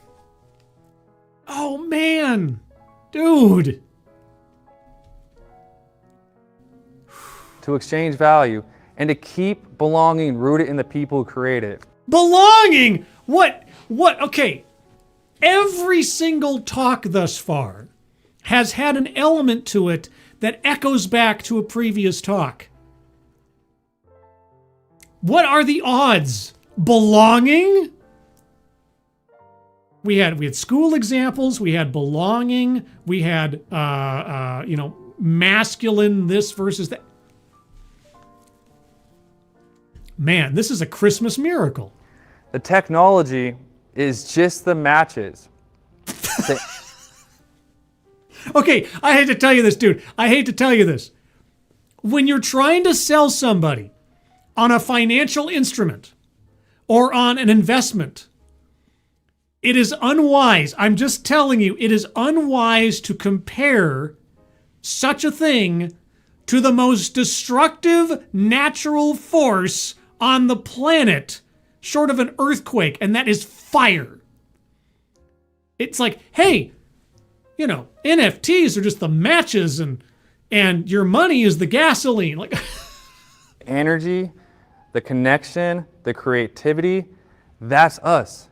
So picture again the community you care about most. It's too late for him. I wasn't psychic enough. He had to have said it earlier. The community I care about the most. In this context, my audience. Okay, I'm thinking about my audience, my loyal and long-standing audience. Okay, and? This time, it doesn't rely on outside funding. My audience has never relied on outside funding. I mean, except for the fact, if you want to talk about without YouTube, without a platform that I have access to effectively free of charge, to broadcast at least, then yeah, I couldn't have this community. And don't get me started on StreamYard's monetary requirement. But sure, if YouTube shut down tomorrow, my community would be severely damaged. I am beholden in some way, shape, or form to YouTube.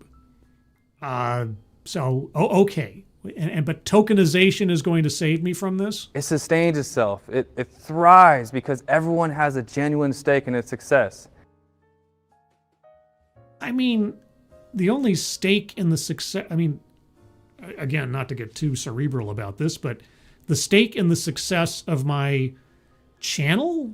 I guess it depends on how you measure success. The fact that on a Christmas day, I have had upwards of 100 people, currently 91 according to StreamYard, upwards of 100 people or more taking their time out to watch me dither about TEDx talks,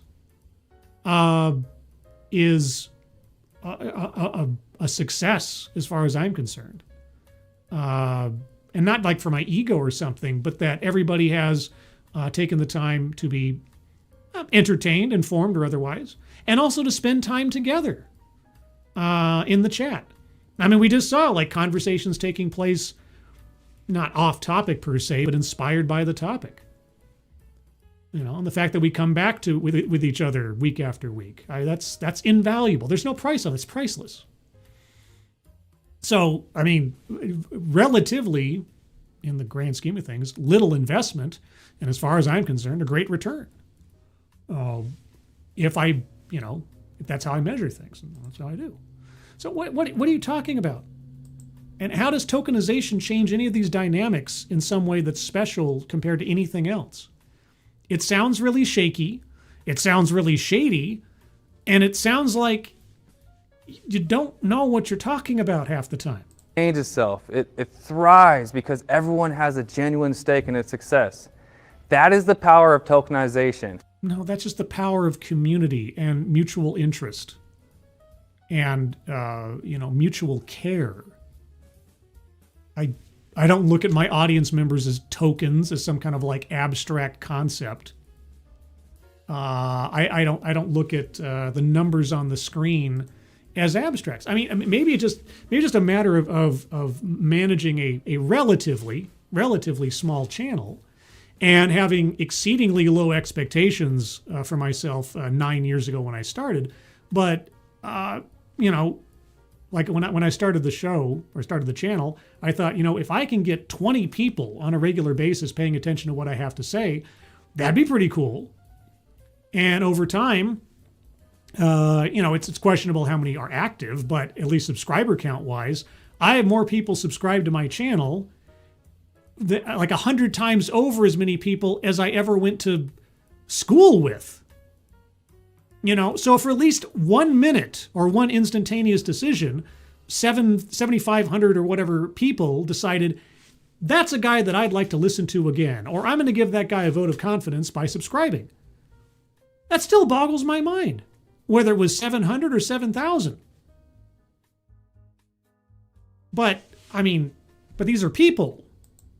They're not bots. I'm certainly not paying for bots.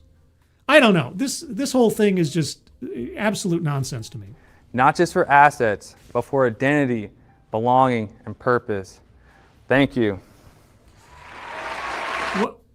Canned applause again. Okay. Anyway, I've gone on, and we can move on to the bingo card. Hey, caramba. All right, well, that was something else. All right, there's the card as I have it. I know it's becoming almost like some kind of like abstract artwork here or something, but I'm going to try my best. I'm going to go over the bingo card one more time by myself. If you have arguments or squares yet to be circled, and I know it's tough to decipher, it's the purple ones we're looking at. What squares don't have purple in them? And if you're colorblind, in the literal sense, not in the abstract sociological sense, I apologize, but them's the breaks. Okay, DEI philosophy. Not that I heard. Word salad? Yes. That was all a bunch of malarkey. Horse hockey, you might say. Mind reading assumes motives.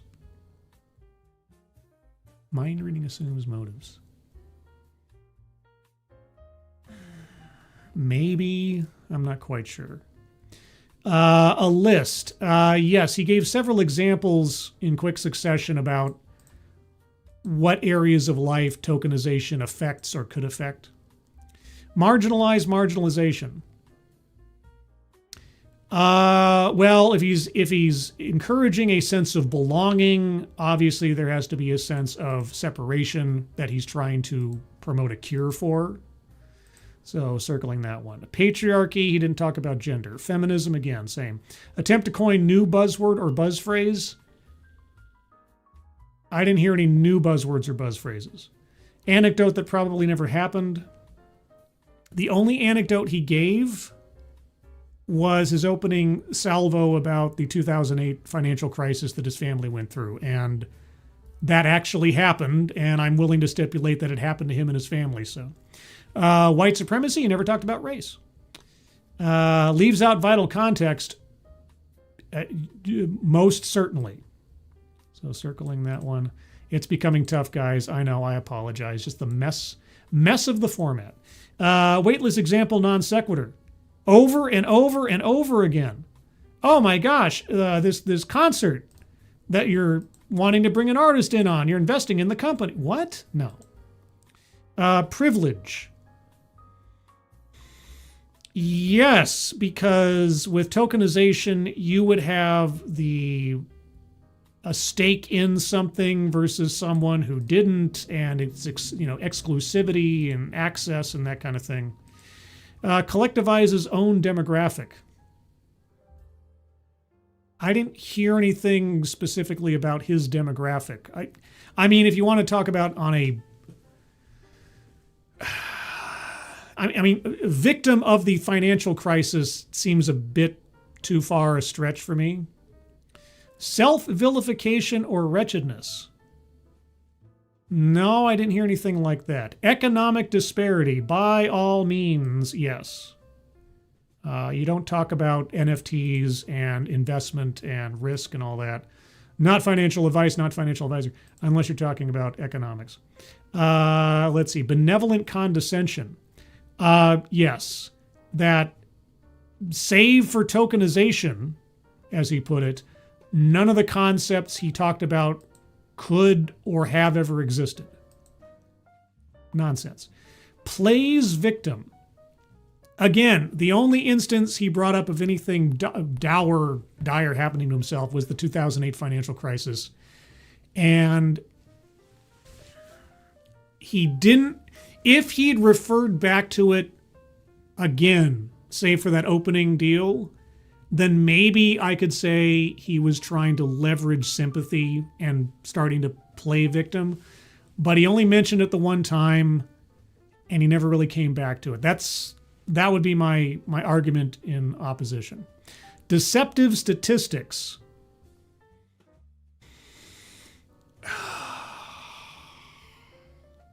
Statistics, no. Not that I can recall. Microaggressions, unconscious bias, no.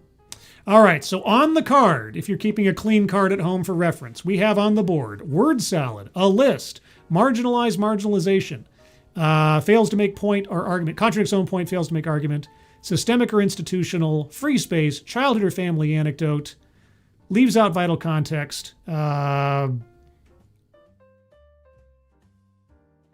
what is that? Oh, weightless example, non sequitur. I can't even read my own squares now. Sales pitch for product or service, privilege, economic disparity, benevolent condescension, and that's it. Okay, so if you have arguments for squares not yet circled, and I understand it's difficult to tell which, by all means. There we go. Advocatus Diaboli. Where trees have banks. Yes, thank you, Advocatus Diaboli. There's the link in the chat, guys, for the TEDx talk about NF trees. A classic. A classic. Peter. Merry Christmas, Peter. DEI. Well, it was about tokenization. But the incorrect context. I too, when I saw the title, I thought it was going to be some kind of DEI thing. Nope. Was not the same. Are you even monetized, Scribe? Well, I mean, my channel is. This particular broadcast is not. I will monetize it after the fact because I tell you what, there's nothing more annoying than having a commercial break in the middle of a live broadcast, especially when there's things going on. So generally speaking, I will monetize broadcasts after they've aired, on the off chance that, someone watching in the future, watches it. And then, of course, since everything's been already broadcast and recorded, an ad break doesn't make you miss anything that's happening live. So that's generally how I do it. But in large part, most of the stuff on my channel is unmonetized, primarily because I was hit, like so many others were, around the same time that I started doing YouTube with the first giant adpocalypse and the incentivization. I was not incentivized to even attempt to monetize things because almost to a one, YouTube would either automatically demonetize them or give them that yellow circle questionable monetization. So why even bother? And admittedly, my viewing audience is not so large that monetization usually makes that much of a difference. For whatever couple of pennies an ad watch might get me. If somebody makes a $5 donation in the course of the stream, that is more monetization for a broadcast than Google AdSense will probably ever pay on that stream if I do monetize it. So even though that's not a requirement or anything, I just haven't worried about it too much. I've never seen my channel as a money-making endeavor. So, but just on the off chance I get a few extra pennies out of some ads, it does no harm. And besides which, I think YouTube goes back and demonetizes things after the fact if I use a bad word or something. So, oh well. Let's see. Advocates Daily Scribe. If he's talking about crypto and NFTs, he is almost by default deceptive statistics. The squares verbiage is there for a reason. I need a statistic. If he'd said something like, 80% of NFT investments, blah, blah, blah, but he didn't. I needed something that was specific. To say that he left out vital context or, there's so many other squares that address different aspects of what he was doing there. Sales pitch for product or service. So I in this case, I would need something approaching statistics. And he didn't, as far as I can recall, he didn't cross that threshold.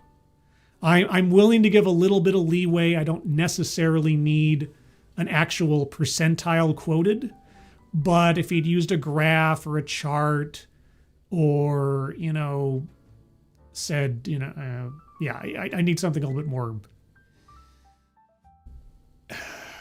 I sometimes wonder if you guys are baiting me into using this as something a little bit more.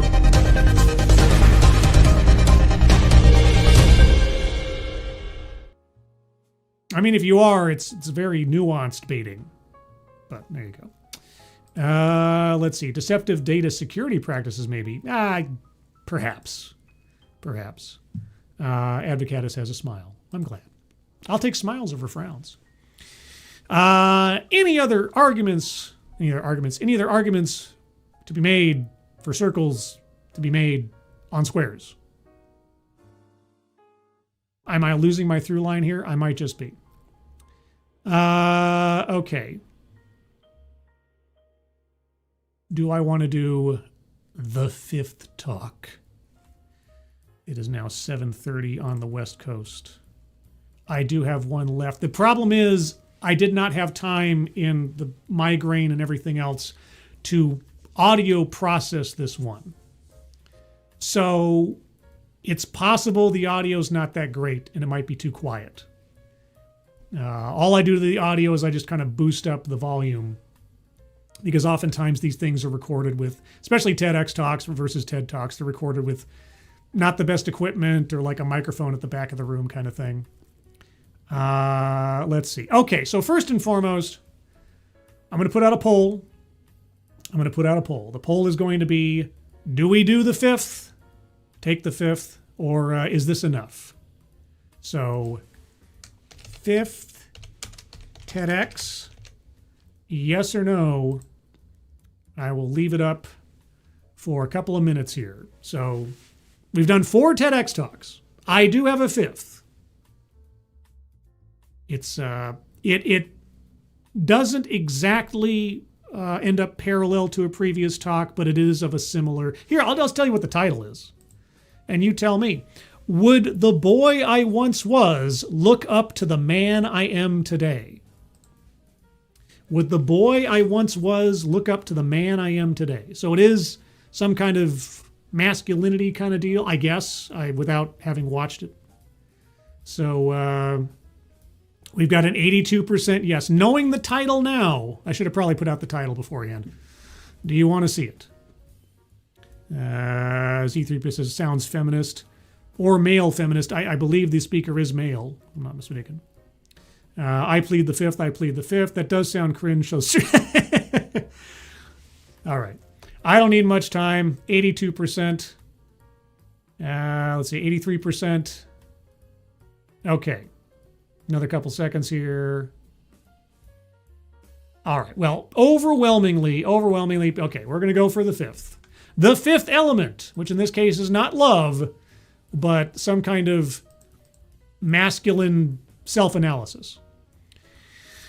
And that is only if ultimately the sound quality is legible. All right, so I'm going to skip ahead past the little opening music thing. All right. Oh, and it's from another one of the same events we've already watched. I think it's Australian again. All right, so we had belonging in schools from an Australian, and now we have with the boy I was, look up to the man I am now. Okay, now, caveat being, if I start this and the sound is too quiet, we're going to call it there. All right, and remember, additional feature to this TEDx, so we're going to have a vote at the end of the best of the worst. So it is. As far as of all the talks, which one was the best? And however you want to quantify that. Thank you, Adibisi. Scribe used statistics of 82%. Circle this. Now. Well, let's see. Nah. Good try. I got to pick a color for this one. Red. There we go. That'll be. And if I can read the text on any of this, You know, just to stop myself from having a headache, I'm gonna save this as a different version, and I'm gonna have a clean card for this one. I don't want to have to fight to distinguish the squares from one another. So I'm gonna start cleaning out the card a little bit. Reverse time, clean out the card, just so everything is nice and clear again. I saved it as a different version somewhere for reference purposes. And now I need to go down here and, sorry, 1 second. All right. Yes, I want to overwrite. Okay. So we're starting off with a fresh card for this one, just for ease of purpose. All right, so, and let me bring that card back into the stream for later. There we go. All right, last TEDx, everybody, unless the sound is terrible. Would the boy I once was look up to the man I am today? Think back to when you were 14 years old. Think back to when you were 14 years old. Boy, that is awfully quiet. You guys hear that okay? Let me know in the chat, because that's as good as it's going to get. With my bad ears, I cannot make it out. What is going on here? Says Fernanda. Well, I mean, I admit I did make the title of the stream very mysterious, and the thumbnail. So it's my fault. It's my fault if that's unclear. I understood it sounds good. It's low. Let's try another sentence. Okay, well, here, I'm going to turn off the background music to give it an extra shot. But honestly, if this is too quiet, guys, if I have to strain anymore to listen to it, then I might just call it and save this one for another day. Okay, so here we go. Who was the person that you looked up to the most? Who did you want to be like? The role model in your life. Okay, guys, again, that's as good as it's going to get. It sounds quiet to me. Is that too quiet for you guys? Because I'm right on the edge of just calling it, because that's an awfully low sound. Adabisi, good night. Get some good sleep. Take care. Blue-eyed Scream, I'm probably going to sleep. Merry Christmas. Merry Christmas, Blue-eyed Scream. It sounds fine, says Fernanda. Well, you weren't here for the other ones. You got nothing to compare it to. On headphones, A-OK. I can hear it. Okay, well, we'll keep going then. All right. Take a moment and picture them. Was it your dad, your mum, someone famous, maybe a sports coach? Role models in life, I guess it would be my parents. I never really had like celebrity role models or anybody that I ascended to that point. Are you going to tell us about yours and give us a childhood or family anecdote? That role model shaped who you wanted to become, and whether you knew it or not, they shaped part of who you are today. Spider-Man and the Incredible Hulk, sure. So here's the question I ask myself. Would the boy I once was look up to the man I am today? Gosh, it's just so tinny. It's so quiet. Yeah, Advocatus Diablo. While I'm out, it's just silence to me. Have an evening all. I'm losing so many people. And I want to get this vote in of what the best of the worst of all these talks, which is the best of them all in relative terms. Okay, executive decision. We're going to stop here. The sound isn't that great. And honestly, I'm a little mentally and vocally tired. We're at 3.5 hours. So that's a pretty good marathon, I think. 4 TEDx's, 4 different bingo cards. I think that's pretty good. So now, with all that being said, we're going to have a vote on the best of the worst, as it were. Okay, so I'm going to put a poll up. Start a poll. I'm going to add 2 options here.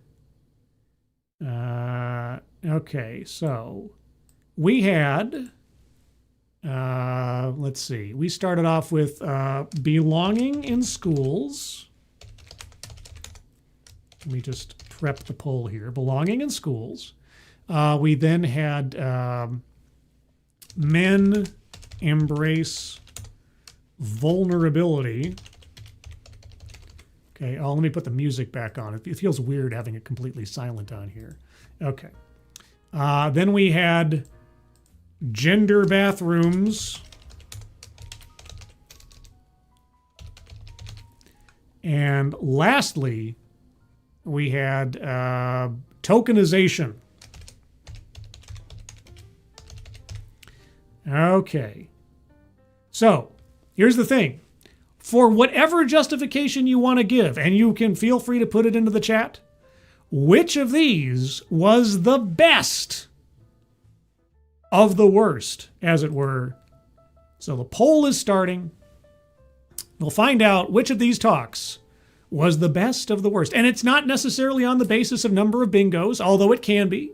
However you want to assess your favorite in relative terms of the talks tonight. So you can put your comments in there. Peter, I can't comment on that. I missed all but the last one. Well, then maybe that is the best one. Gendered bathrooms is rigged because Sister Scribe was here. Oh, now, come on. I have my favorite so far. I think I have my favorite so far. It is a bit of a split. Could be a split decision. But I think I have my favorite. Let's see. Piss talk just because it was so absolutely absurd. It's up there. It's up there. All right, so I'll give this a couple of minutes. Again, the titles of all of them, the official titles were Reimagining Schools for Belonging, Why Men Should Embrace Vulnerability, What I Learned About Gender Norms from Public Restrooms, and Tokenization of Community and Culture. So get your votes in now.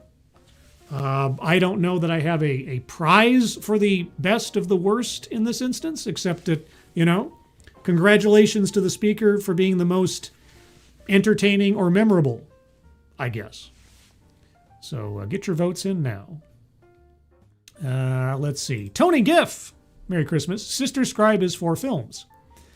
Have I had her on for a TEDx talk yet? I don't recall. If I haven't, I thought I did. If I haven't, I should. I thought I did. Okay. Well, if I didn't, I should. At some point. Anything. Anything about restrooms always wins. That is a curious declaration, Attribution, but to each their own. All right. Another minute or two here, guys. Remember, you're voting for whatever talk you found either the most entertaining, the most engaging, the most informative, the most frustrating, whatever metric you want to use out of all of them that made it stand out amongst all the rest. So there you go. The not a man wins. Seems to be. Toilet talk was the most absurd. I mean, if that's your metric, the most absurd talk, sure. But, all right. I'll give it one more minute on the clock, or at least when it flips over to 7:48 on my clock. Programming note. I have no plans of doing a stream this weekend. I got to work on Friday, and I probably have to work on Saturday, because with the shortened-ish week next week, there's some billing stuff I'm going to have to do, and I might want to just take the time to relax this weekend, especially after migraine and all the other plans and things. So I don't have any plans for streams this weekend, but it's always possible that I could change my mind. So keep an eye on my my Twitter, my X over there. That's what I mean. My X over there, or the Discord server. We'll get to the Discord server momentarily. Let's see. You did enough streaming tonight to make up for us.